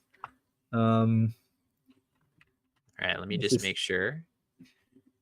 So Nigel now with the blank in hand. I think they might be verifying some scores. Oh, Nigel's time is running. Oh, okay.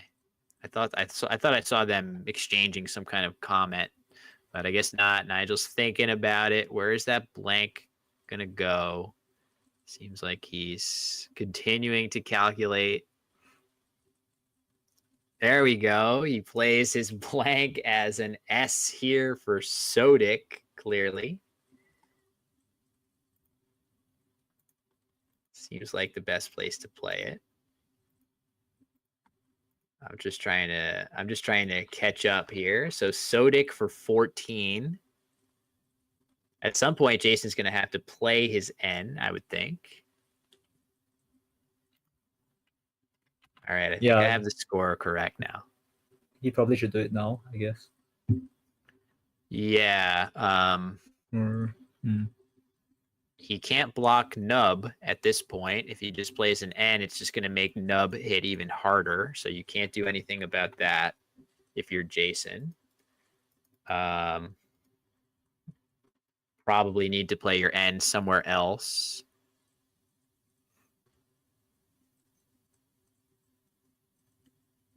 So yeah, okay. So nothing too crazy. We don't get to see ZUZ, presumably because there's no way that could have been involved in an optimal endgame when Nigel could play a real tile in the A that isn't the blank. Makes total sense. You want to use your blank somewhere else, but very slick endgame by Nigel, of course, to wring even more points away from Jason. And keep in mind, the whole point of this is by blocking the spot here where the J could play, Nigel is going to collect 16 extra points from this unplayed J. That's why he's doing all of this. And there we go. Correct positioning of the N by Jason. And Nigel is probably going to play his U first and then the B, Weibin, if I had to guess. Yeah. So I think the funny thing is that I mean Jason was probably also calculating, because if he plays, and the chat was talking about this, so if he plays the N off, then I see. Yes. then Nigel sets up the U and plays nub right the next turn. But if he doesn't play the N off, then Nigel just finishes with nub straight away. So and he has to compute the points for the N, right? So he has to compute the difference between the two options. That's probably what he was doing. Makes sense. Yeah, makes total sense. Tricky on both. I mean, can you imagine if the game hinged on that calculation? That would be pretty crazy. Of course, it does not. Nigel playing just his N. Jason passing now, finally, when he is absolutely forced to. And Nigel playing nub for 15. So by playing one tile and then the other, instead of just nub, after Jason plays his N to prevent the just plopping it down and blocking the B spot, Nigel gets 17 points instead of 15 by just playing nub right away. So, yeah, I guess they're just going through. Let me get the scores updated. I apologize. It's going to be Jason 360 and shocker of the century, Nigel Richards wins a Scrabble game, his 16th in a row, moving to 16-0 to start this tournament. We're really watching something pretty special here, Weibin. Yeah, we're watching a lot of different ways of winning, I guess, but this one is, well, I was saying it was pretty academic, right? And right until the end, and then we saw a J stick. So I think the thing is, if you're here and you want to watch and you want to learn how to play good Scrabble, well, I think you're at the right channel. You're the first thing, and I think the second thing is you're watching the right person. Yeah, really watching all the ways that you can win a Scrabble game. Well, the best way to learn it is to watch a Nigel game, in my view. Yeah, definitely agreed with that. There's so many different things. I think that's part of what gets me sometimes is there's so many different skills that go into being a good Scrabble player. But Nigel, he is the best at literally every single one except bluffing. And that's the scary thing, right? What if he decided he took an interest in that too? But fortunately, as I was talking about yesterday, I sort of termed that the quote unquote good Nigel and evil Nigel. Yeah, what if we had evil Nigel that liked to bluff too and wanted to be the best bluffer? That would be a bit of a handful for us to deal with. Yeah. I mean, the thing that I also like when I watch Nigel games is to really see how he switches between strategies, and he doesn't fixate on certain things or certain lines or certain ideas. I think he is very versatile. He's able to change his strategy based on whatever the scoreline is, whatever the position is looking like. That is really very impressive for me. So I think the thing about he doesn't really bluff. I guess that's true. But maybe at some point we will start to see deceptive kind of valid words. But deceptive plays. Maybe to make you think that he's keeping something, but actually he's not. Well, I think I've seen him do that sometimes, not yet on this stream, but maybe we'll see some more fireworks from him in the next game. Yeah, you never know. I think the couple things we have not yet seen from Nigel, and it's mostly because he, at least in my mind, hasn't really had a great opportunity to. But the only thing we haven't seen is him bust out a 9 or 10 letter word or longer just out of nowhere that very few others might find. Hasn't had any opportunities yet to do so. So that I think is the main, explanation for that one. And as you suggest, Weibin, he hasn't really had any. I mean, he's definitely had a couple of setup opportunities, but none that have had any element of deception, which he can do from time to time. He has a couple of those, sorts of games. And I'm not sure Nigel is vacating the top board. I'm not sure if we need to let him know that we are not He's letting him polite. off that easy. Yeah, maybe He's just being polite. Right. I'm not sure. So let me just, I'm going to quickly just ask if we are even in need of taking a break or if the players are just going to roll through to the next game. Yeah, so we're now past the halfway point. We just passed it with that previous game. 16 rounds in the books. Nigel Richards has won each and every single one of those rounds, but we still have a bunch more to go. There are still 15 games left. And if it were a normal person, you could definitely imagine, you can start fast and then hit a run of bad luck at any time. That could happen to Nigel too. He's lost 3-4 games in a row before in his career. It can happen to anybody at any time. So we'll see if he's able to continue to do what in Scrabble is essentially the impossible. Yeah, it's just kind of unheard of, Weibin. Scrabble is a game that is not designed for you to win every game. Yeah, we were just talking about, Nigel winning 75% of his games, like lifetime games, about there. And, I think that the chances of him being 100%, especially after 16 rounds, I think that you really, it's so unlikely. It's really so unlikely. But, if it has to happen to somebody, if somebody achieves that, I think everybody on top of everyone's mind, it has to be Nigel Richards. It's only Nigel Richards who can do something like that, I think. Yeah. So Nigel's opponent is seated there. You see him. We're going to get the scores reset and the nameplates reset as well.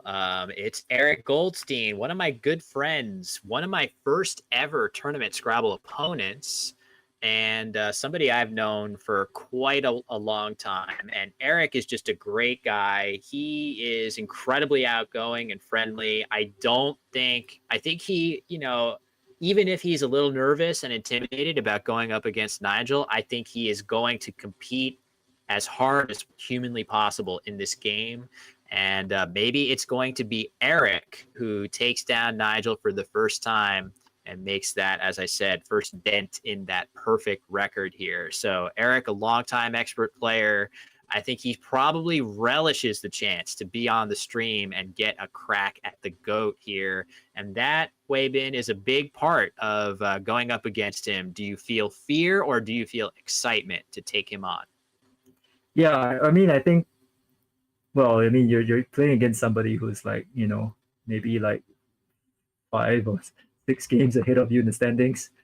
And I think the only thing like people will be thinking is like, yeah, I'm gonna get a game off this guy. I want to be the first person to beat this guy. And I think that hopefully that is a translate to a positive kind of mentality, and people can actually use that energy in a good way and play a good game and really challenge Nigel really, and I hopefully somebody eventually takes a game off him. I think Nigel actually had almost a flawless record in the Spanish World Championship as well, right? I think last year, if I'm not wrong, he only dropped 1 game or something. Did I remember correctly? I think, yeah, he only after clinching victory with a perfect record did he lose a game finally to have one loss on his record. So you did remember that correctly, which is absolutely insane. I apologize to everybody if I did not enter in the final score for the last game. Yeah, it was 360 to 497, in fact. So Nigel winning by 130 odd points. Apologies if I did not update that on screen after all of the sticks and whatnot that we saw. So yeah, that was the final. But yeah, I'm trying to make sure we have this reset with Eric in the first player's chair. I think what we're going to do, Eric is ready to go. Nigel taking a short break. I think what we will do is we're going to leave the stream right here. Waybin and I will take a minute break or so. It looks like Nigel's coming back, but we will be right back to get this game started. Don't go anywhere. Round 17 coming right up.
Okay, no need to wait any further. Whether Nigel knows it or not, he just had to wait to start this game because of my need to go to the bathroom. So who's really the one with all the power here? I think it's me, folks. Just kidding. We can tell the players that they can get started.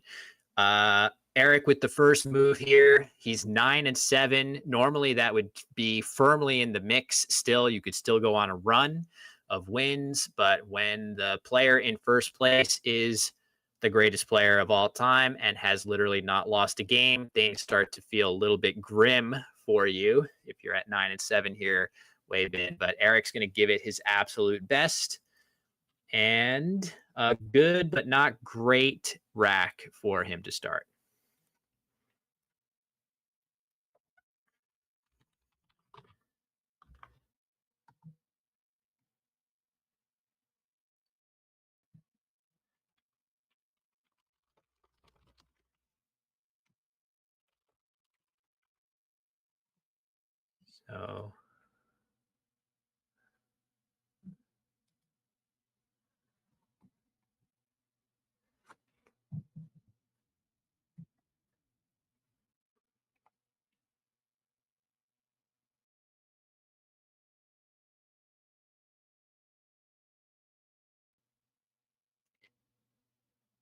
So yeah, working on getting Waybin's audio back after our break and silence. Hello.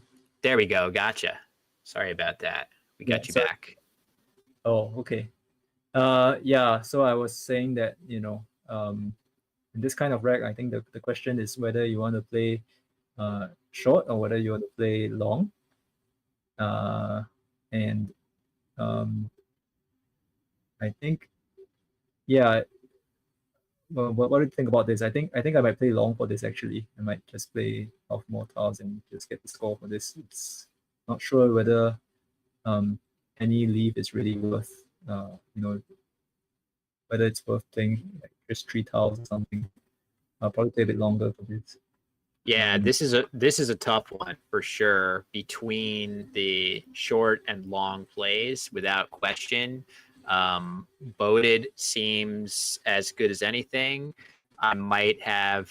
Oh, I actually committed the wrong play for him that I thought maybe he was going to do. I'm going to fix that right now. Of Bayata, which would have left ED a little bit better than just an I by itself. I would be wary of keeping an I at this early point in the game for wow. And literally, I just manifested the reason why that is into existence. Unfortunately, I didn't need to do that, but it appears that I Commentators did. curse. Yeah, commentators curse right there. That's kind of why you have to be careful. Keeping an eye just by itself, you can draw more, and that really hurts your ability to do much. Meanwhile, though, Nigel just playing mute. This is kind of thematic. We've been a couple of times in the early going now. We've seen Nigel play overlapping moves atop or alongside the first move of the game. In particular, blocking off the E that's floating. It seems like he is very aware that those floating E's on the board can often turn weak racks into bingos. Yeah, I think you can see that he spots the overlaps really quickly, and sometimes the overlaps don't have to be extremely lucrative, right? This is something which you can see that the vowels are on top of the double letter scores. They don't really score that many points on their own, but overall somehow it's just the best play. I mean, he's not spending too much time looking through the O or the B, so that's he spent like 40 seconds on this move. And yeah, Eric spending a little bit longer to make this exchange. The only move that seems remotely worth putting on the board here would potentially be IO dies under here with underlaps, and making a huge opening in the triple lane is definitely a little bit scary. And I can totally understand why Eric would want to exchange. And look at this though, Weibin. What a beautiful play by Nigel. Not a bingo, but look how well he not only scores points to the triple, but also sheds all of those excess vowels from the rack, leaving just a lone E. A beautiful play by him. Yeah, it's a great extension, and it's also why people learn these 5 vowel 8s. It gets you out of this kind of situation. Of course, if somebody had a T open, then he would have the full bingo of a QD8. But just the extension is great. It's good enough. So the nice news for Eric is that he sees a bingo. He's got it. No need to wait too long. You've got a couple different bingos through the L, either pedicles. He sees eclipsed as well. Also notable that he has ICE for ice boated, which is a valid extension to boated. That's kind of fun, but of course, nowhere near as good as playing a bingo here. I would love to see Eric make a choice quickly, just in recognition of Nigel's fast playing speed here. Yeah. So which of the plays would you choose? I think they're all pretty similar actually in this situation. Well, eclipsed here versus pedicles and all of those other things. This puts an S in the double lane, which again, we mentioned before on the stream that we do love the S as a terminal tile of words, thanks to the way that English inflects its plurals and verb forms. But it is also a very good starting letter for 8-letter words. So placing it here would, I don't know whether that's something you might actually want here if you're Eric, given that Nigel just played 6 tiles and you have no great reason to believe that his tiles are especially bingo prone. Maybe you want that for yourself, but I think it's much more natural to play it safer here, exactly as he has done. I guess I might have opted to play pedicles, so putting the E here to avoid making an easy spot to overlap either on top or below. But either way, very close options, and I'm glad Eric was able to make a play relatively quickly. Do you have any further thoughts there? Yeah, I agree with CLES. I think that is probably, I mean, it's also I think the thing that I will probably think of is also try to kind of overlap in terms of being open, uh, playing on top, spatially of the existing letters, right? So I think pedicels and pedicle CLES both achieve that compared to Eclipse, which just opens a lot more floaters. Yeah, spatially. Yeah, for sure. That does make sense. You can just see a little bit that shifting those letters over just a little might have worked out slightly better. It turns out that Nigel really did not have anything great. He just plays poo. Hopefully we can all be mature about that. Eric exchanging tiles. That seems very reasonable, leaving ST. Could have elected to keep the R as well, which pairs very nicely with those tiles. He could also have played Tisk here for 37 points, leaving the Q and the V together. That is a risky option, but maybe worth it. And look at this beautiful play by Nigel. By the way, he also had to pass up a bingo that he cannot play in this lexicon off of this O. So not only has he made the correct play, he's navigated the situation even more impressively than I might think at first glance. Great play. That looks awesome, Wayman. Yeah, and well, Eric now has a bingo. Yes. And well, the question is, where do you play this one? Yeah, I think there are two options, and they're very similar. Actually, they're even similar right down to the word you're hooking, right? So either you have to hook this word this way and play sifting, or you do it this way and play sifting. And when I sort of look at it at first glance, it's hard to come up with any substantive difference between those two. They slot the G in basically the exact same place in the triple lane.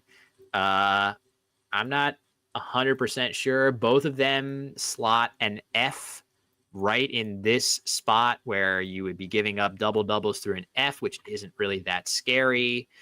So I think these are almost as equivalent as two plays could ever get in a Scrabble game, Wayman. Yeah, I mean, one slight difference, I guess, is once again a spatial kind of thing, right? Because if you play it horizontally, you have the space on, like, the space on top is a little bit more limited, right? As compared if you play it vertically, and then you can go horizontal, right? And then after you go horizontal, you can still go up vertically.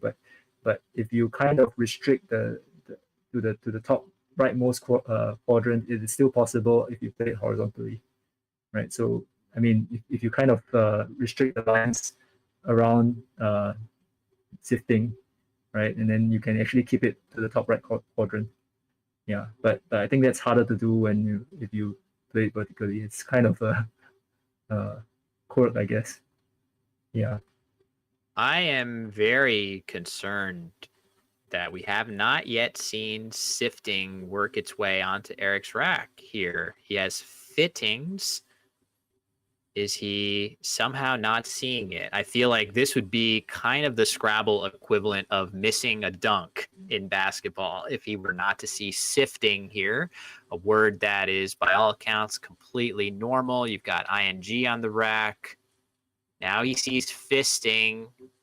He had fisting on his rack pretty early on. I think he's thinking of feisting. Maybe. Yeah. Oh my God, that would be crazy to see. Feisting, not valid through here. You can only be feisty, or you can be a feist. I think it's a dog breed. Yeah, but the funny thing is that even if he plays a phony, oh no. Oof. Ouch. That is an oof, folks. That is shocking. There's no real way to explain that except there's just a lot of nerves and stress that go into being on stream. You can't really know until you've experienced it a few times and you feel a little bit what happens to your brain. It's not always explainable how that sort of thing can happen, but I know Eric is going to be very upset that he missed sifting. There's not that much more to say about it other than, we're all human beings here, and it's very stressful to be in his situation. Probably 999 times out of 1,000, he is seeing his bingo there, and this was just the one exception. As Nigel playing Fibula, which maybe he wanted to do last game, and he's getting a chance to do now. Yeah. Well, there's really not much to say about the miss, I guess. I think the thing is that it happens to the best players as well. You think that the best players, we never miss a thing, and well, I think you can only say that of Nigel, really. All of us, at some point, we have made this kind of blunders, and I think the thing that differentiates players sometimes is really the frequency of such blunders, and the fact that we see this happening on stream. I think for Eric to even be on this table probably means that he has really played well enough to come here, right? Enough to be on this table. For sure.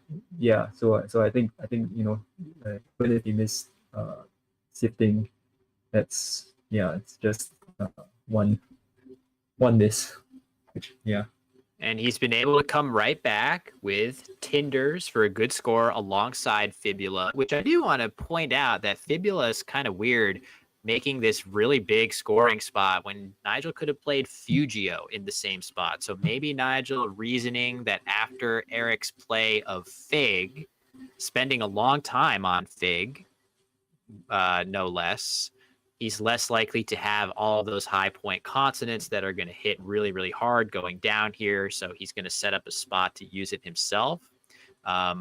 Nigel now thinking about playing Cozenage here off of the C. 70 points for that one.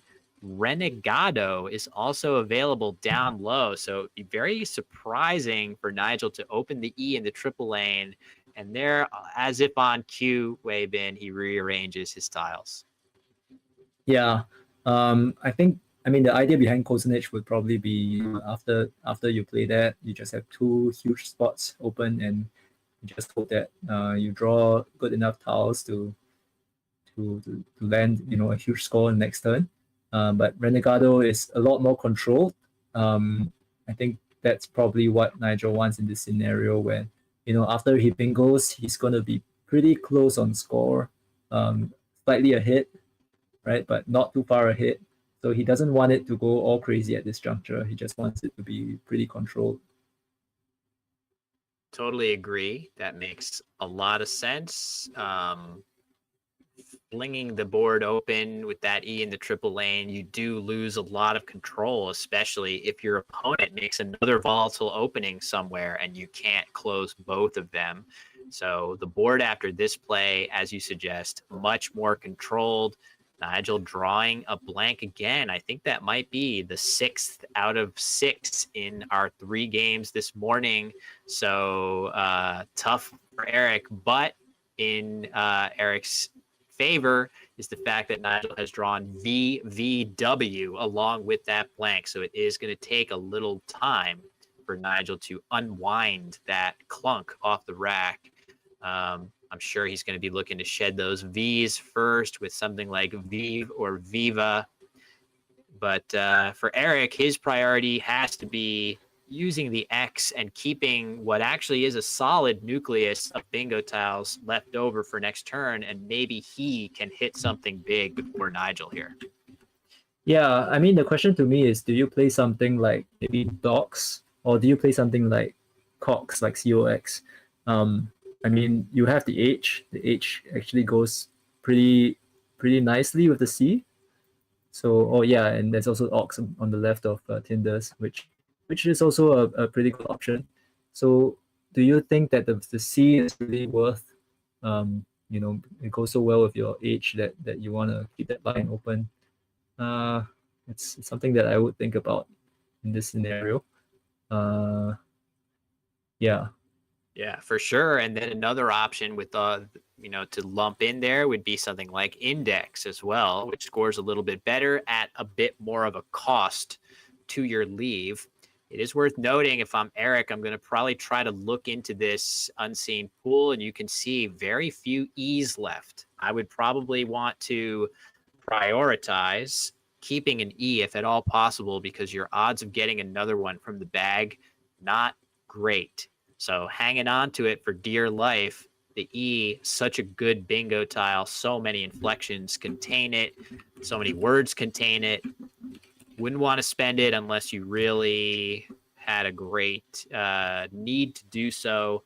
Index scores 36, whereas Ox in the lower left corner scores 29. I feel like that is easily comparable enough for me to want to take the lower score and max out my bingo chance.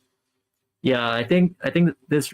I mean, what you just mentioned is something that is an important skill. Like, being patient, not taking the points all the time, knowing when to take them and when to actually assess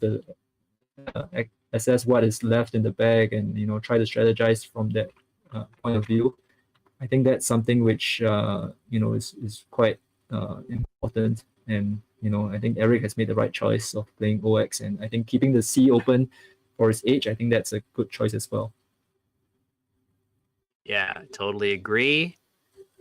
Eric with an FO draw, which is probably not what he wanted to see. He sees Infotech. He sees Infotech.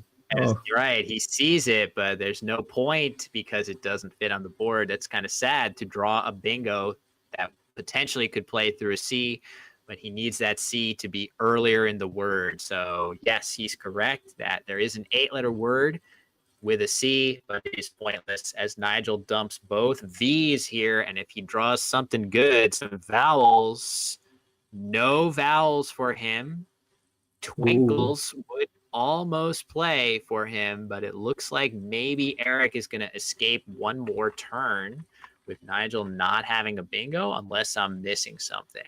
So Eric has to be careful what he plays here. Inadvertently, he might open something new. But this is very cat and mouse here. Nigel with the second blank and a small lead. Eric with some good bingo tiles. Eric has to somehow find a way to get that next bingo down before Nigel here, which could be tough.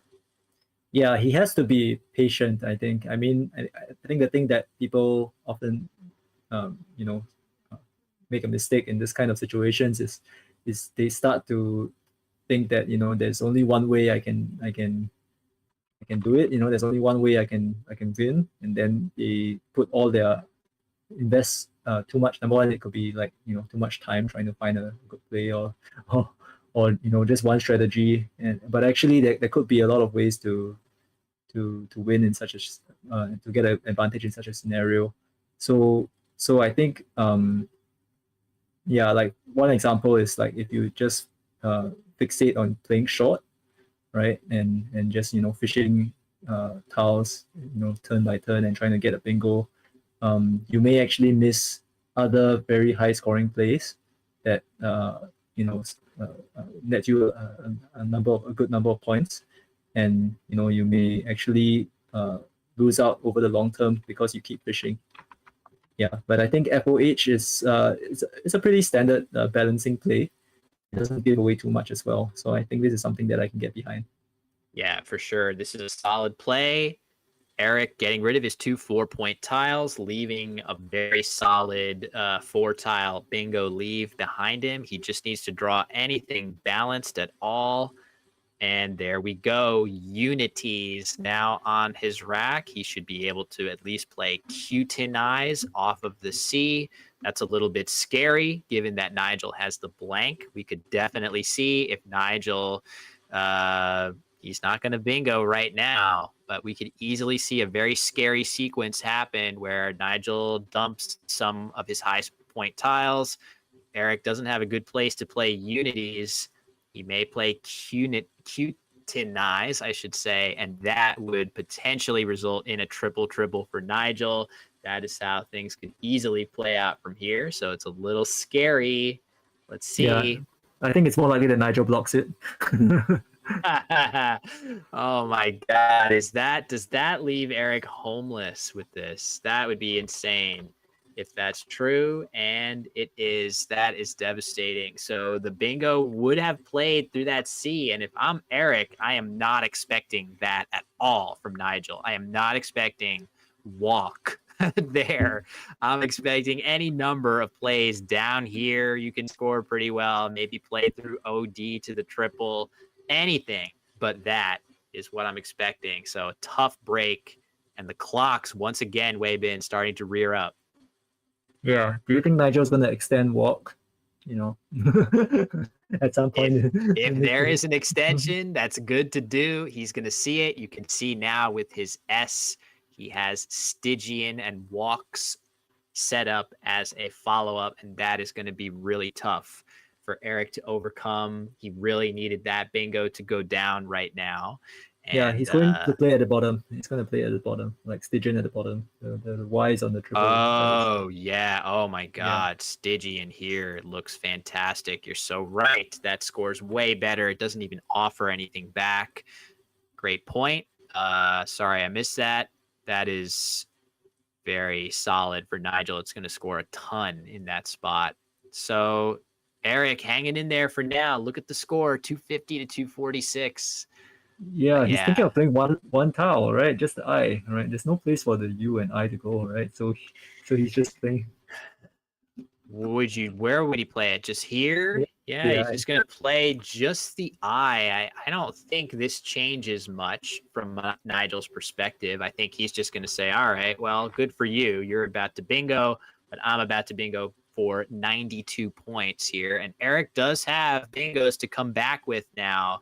Several of them on the rack. He sees Nutsier, Uniters, Triunes all available, and it seems like he should be able to fit almost any of those on the top of the board. The problem is Nigel is about to way outscore those with this play, Weibin. Yeah. I think there's really not much that Eric could have done in that situation. Being quite unlucky with his play of Cutinize being blocked. And I think after that, Nigel actually landing a 90-point bingo. But I think this kind of shows like how fickle the game can be at times, I guess.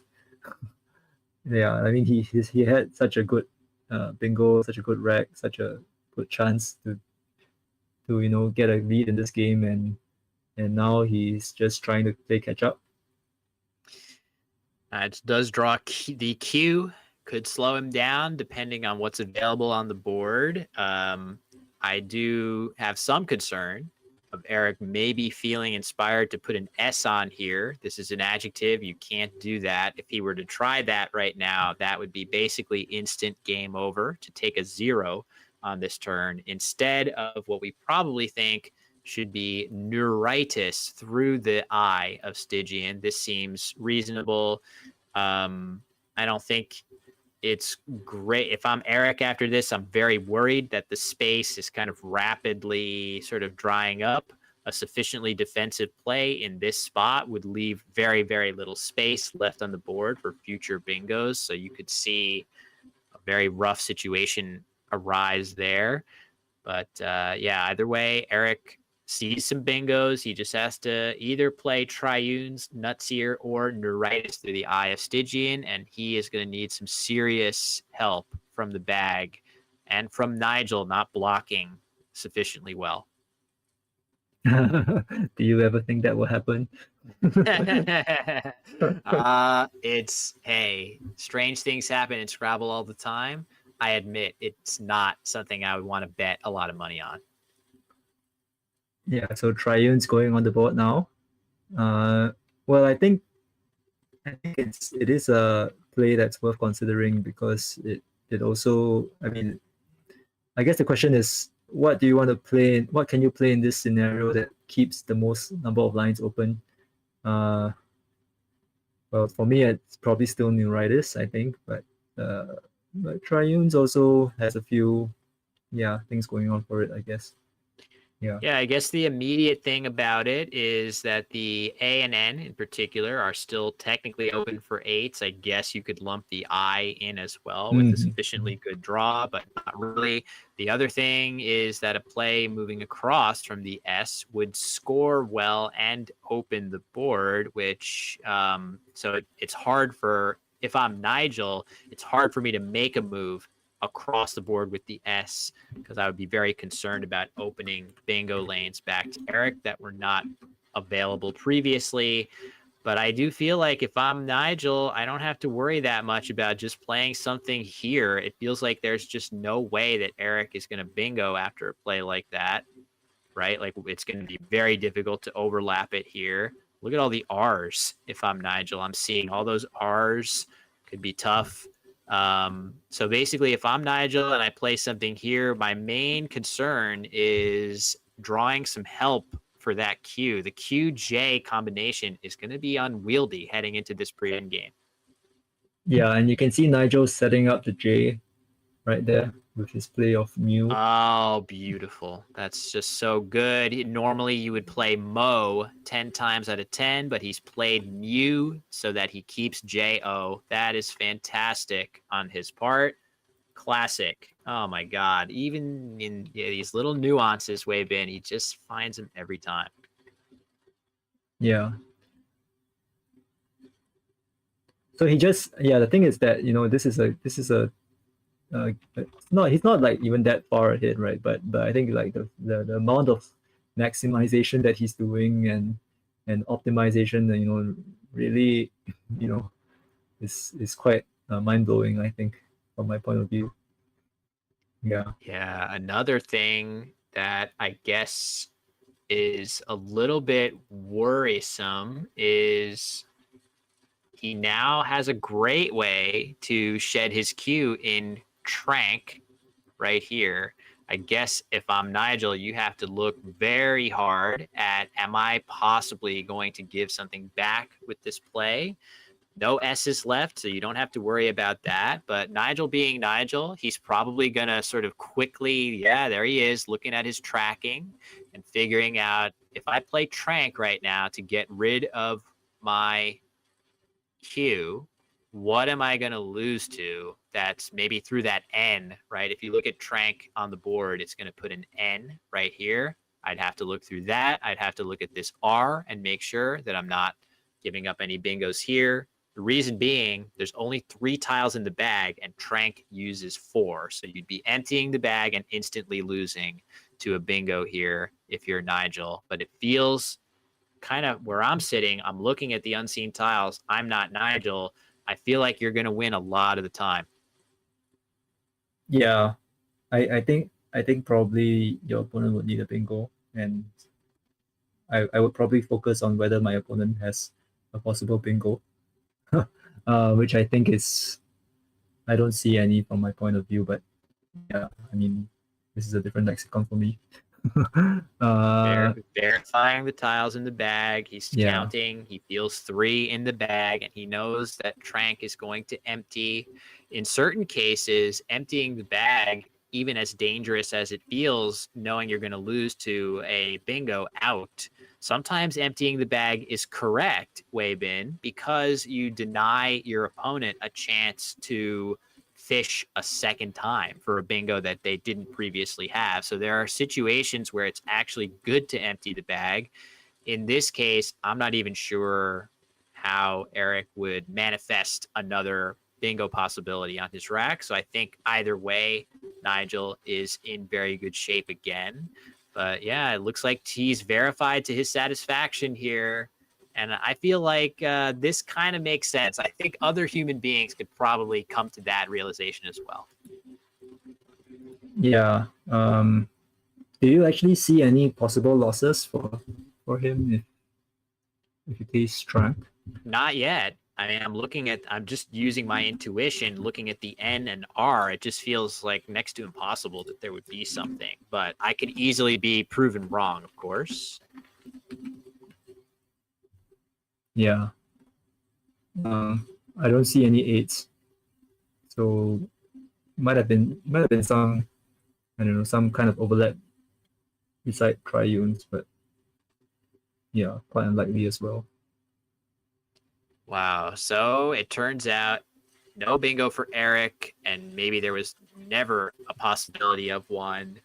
Nigel with the J and Z on the rack. I would at least, if I'm Eric, be thinking about, is there any way either I can catch Nigel with one of the two, which seems likely. It seems like he should be able to play some kind of out that allows him to, or is it possible? I don't know. Eric has been, by the way, seeing all kinds of 8-letter words that are not relevant to him throughout the game. He saw Infotech, but he also saw Xenolith, Fentheon, Larigan, Gnarlier. Yeah. He's seeing everything except sifting. Oh, that's painful. That's going to hurt when he finds that out after. But he's played very well otherwise. I know maybe that's not the fairest way to put it, because that was a big swing in the game. You never know what those extra tiles that you could have drawn by bingoing one turn earlier, could that have turned into a blank that ended up on Nigel's rack instead? Yeah. I guess he can play like a Snarl if he wants to go out in 2, but the thing is that that opens a big spot for Nigel's Z as well, right? I mean, no, actually not really, because he can't. But Zero is not a word. Yeah, not here. But look what Nigel has lined up. So he knows that he can, at the minimum, play Zooier through OI at the top of the board. So that probably is currently his best play, and it may remain his best play, regardless of what Eric does. So 30 points for Zooier, which, again, you can see Nigel has spotted it already. He's ready to play it. So given that you know Nigel is going to be at 437 at a minimum, it's just too much to overcome, even knowing that you can potentially get 16 points for the J coming your way. It's just too much to overcome. But if there might be situations where, if not for a play like that being available, maybe you can there's just no good way to score with the J, and you can get deceptively close on the scoreboard. That is not destined to happen in this particular game. So do you think he's going to play Snarl? Is that the best play for him? It appears to be, yeah. Just the existence of Zooier makes it so that if you play Snarl, normally you might balk at doing this because you're giving a place to play the Z for 33. But again, there is that 30-point spot to play it, and Snarl lets you go out on your next turn much more reliably. So, yeah, I think it's probably okay to do. In fact, the nice thing about Snarl is if Nigel goes ahead and plays this, you can play Grizz as your outplay. So that's a kind of nice preparation if you see Zooier. Wow. So there is all those reasons. But again, purely academic, Snarl, the best evaluated endgame play for Eric, but he is still going to come up short in this game. As I think we have a Twitch celebrity come into frame. 2 goats momentarily. I think we had none other than international chess master Eric Rosen, who is competing in this tournament. Taking a look at the board 1 behind there. I'm sure many of us here are Eric fans, so shout out to Eric. He is a true dual sport threat here. It's actually shocking how good he is at Scrabble in addition to chess. So yeah, pretty cool to have him in our midst, along with some of our other high flying players in our midst. Yeah, Eric's doing pretty well in Division C, right? Of the WoW division. Oh, I think really? he's 10-6 at the moment. Nice. So Good he's job. in 7th place at the moment. Pretty good record. That's amazing. Yeah. So, all right, here we go. Sling is Eric's play. That's going to make things difficult for him to go out with his 2 R's. So I'm not sure if that changes anything about Nigel's way forward. It's possible now that Nigel is going to be able to use both his J and his Z, because Eric does not have easy ways to play ARR. Again, though, he kind of ran out of time. If you just look here, only 25 seconds left. That's going to happen to most of us as mere mortals. It turns out now the best combination of plays is something like Zoner here and then Joe and Jane. There you go. Nigel has that calculated instantly. How?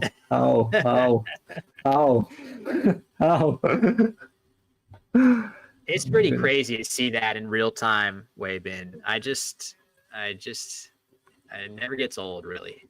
Yeah, I was watching yesterday's videos of Nigel, and I was thinking, oh, to myself, this guy is so super fast.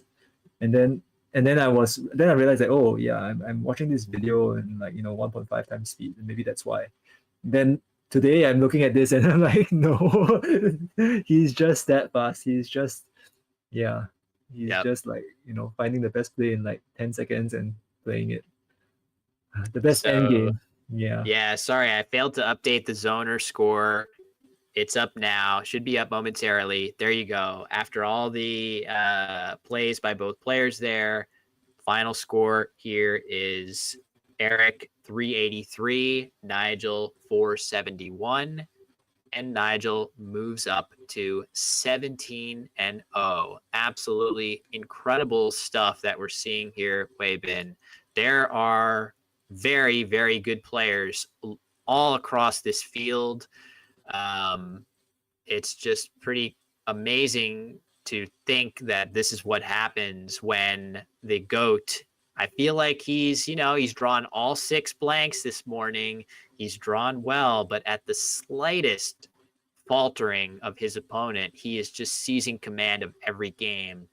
It's been pretty special to see. Yeah, I think I'm gonna switch to the overhead mics for a bit to listen to any conversation that's going on. Oh, sure. Yeah, Eric's gonna have something to say for sure. Let's hear.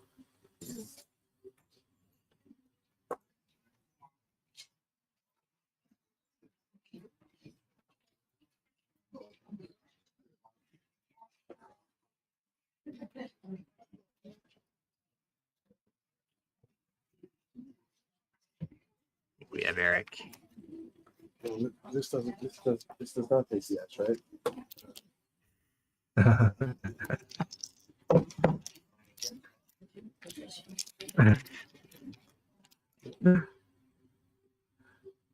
Yeah. Yeah, I guess he probably hasn't realized that he missed sifting. But I think that was probably the only big mistake in that game, I think. Yeah, and it was a big one. That would have been a huge opportunity. Nigel didn't have a very good rack at that time. Wouldn't have punished the open G in whichever triple lane Eric chose. He's definitely going to feel the sting when somebody lets him know about that. And it's happened a couple times. Like, most of Nigel's opponents have either played so well throughout the entire game, with one exception. Like, there's been one exception of a play, but with Nigel, there really is no exception ever. It's that he's not giving his opponents those opportunities. And that tightrope that you have to walk when you're playing him is so narrow sometimes, made all the narrower when he's drawing good stuff. There are times when Nigel, if we keep watching him, there's no telling what we're going to see. And that's kind of the reason that we're sticking with Nigel today, is that when you watch him, you just don't know what crazy thing is going to happen next. But the odds are good that if we keep tuning into him, he's going to lose a game where he doesn't draw what he needs to win, no matter what. His opponent might make a mistake, just like missing sifting or a size with what we saw from Jackson or whatever. And it's not going to matter because Nigel won't draw well enough. That is going to happen at some point, or maybe this time it won't. And there's no way to know unless we keep tuning in to find out. So, but Weibin, wouldn't you agree that it's only natural to expect he's going to drop a game at some point here? Well, going by the logic that he wins 75% of his games, every single game we're just sitting there and waiting for the 25% chance that that someone's going to beat him. And I think, if you calculate the probabilities, of course, over a long series of game, you expect him to drop one, right? But every single game we're just looking at it. We can assume that we have a 25% chance of him losing, and we're not getting that so far out of the 17 games. But that's really quite something. It's really quite something. Yeah, this is definitely a whatever bottom 1% of 1% type outcome to continue to win like this. But he really has played every bit as well as you would ever expect. Every now and then somebody has this idea of, could he be rusty? Could he not be able to switch so seamlessly back and forth anymore? And I guess the first time he fails to rise to that expectation, the next time he fails to rise to that expectation will be the first, because he always proves that he is still right at the top of his game. So in any case, that does it for our morning session here. It's been a pleasure, Weibin. I just want to shout out to Weibin being incredibly flexible, doing games from a lexicon that is not natural. Weibin, a Collins player through and through, being super accommodating to help bring us a few more games from the WoW division. So thank you very much for doing that. Hope you enjoyed it. And any final thoughts from you before we cut to our lunch break? Well, I want to thank the team. For such a great opportunity to watch Nigel play. Of course, in a different lexicon from what I'm used to normally, but it's really a treat every time you watch him on stream. And I think a lot of effort has gone behind this setup and this video, and I also want to thank all the viewers for coming and supporting and liking the stream. So please do subscribe to Will's channel, do like this video, and we're gonna see you back. Well, not me, but Will is gonna see you back after the lunch break. True. Yeah. A couple hours from now, we will be back with 4 more games. And we're going to stick with this division. It seems like at this rate, we may be hopping back into the Collins division towards the end of the tournament. If the WoW division continues like this, we may know who our winner is earlier than expected. So in any case, thank you, Weibin, for the kind words and for hopping aboard with me. And huge shout out, as you said, to the team behind the scenes, production team bringing this stream to all of you, as well as our 2 organizations that are co-organizing this event. You see them there at the bottom of your screen, Word Game Players Organization. You can find their website at wordgameplayers.org, and Collins Coalition, cocoscrabble.org. Both fantastic places to go for more information about our Scrabble community. So with that does it for our morning stream. 3 more games in the books, 3 more wins for Nigel Richards, who runs his record to an unbelievable 17-0. We will be seeing more of him in the afternoon session in just a couple of hours, and we hope to see you then.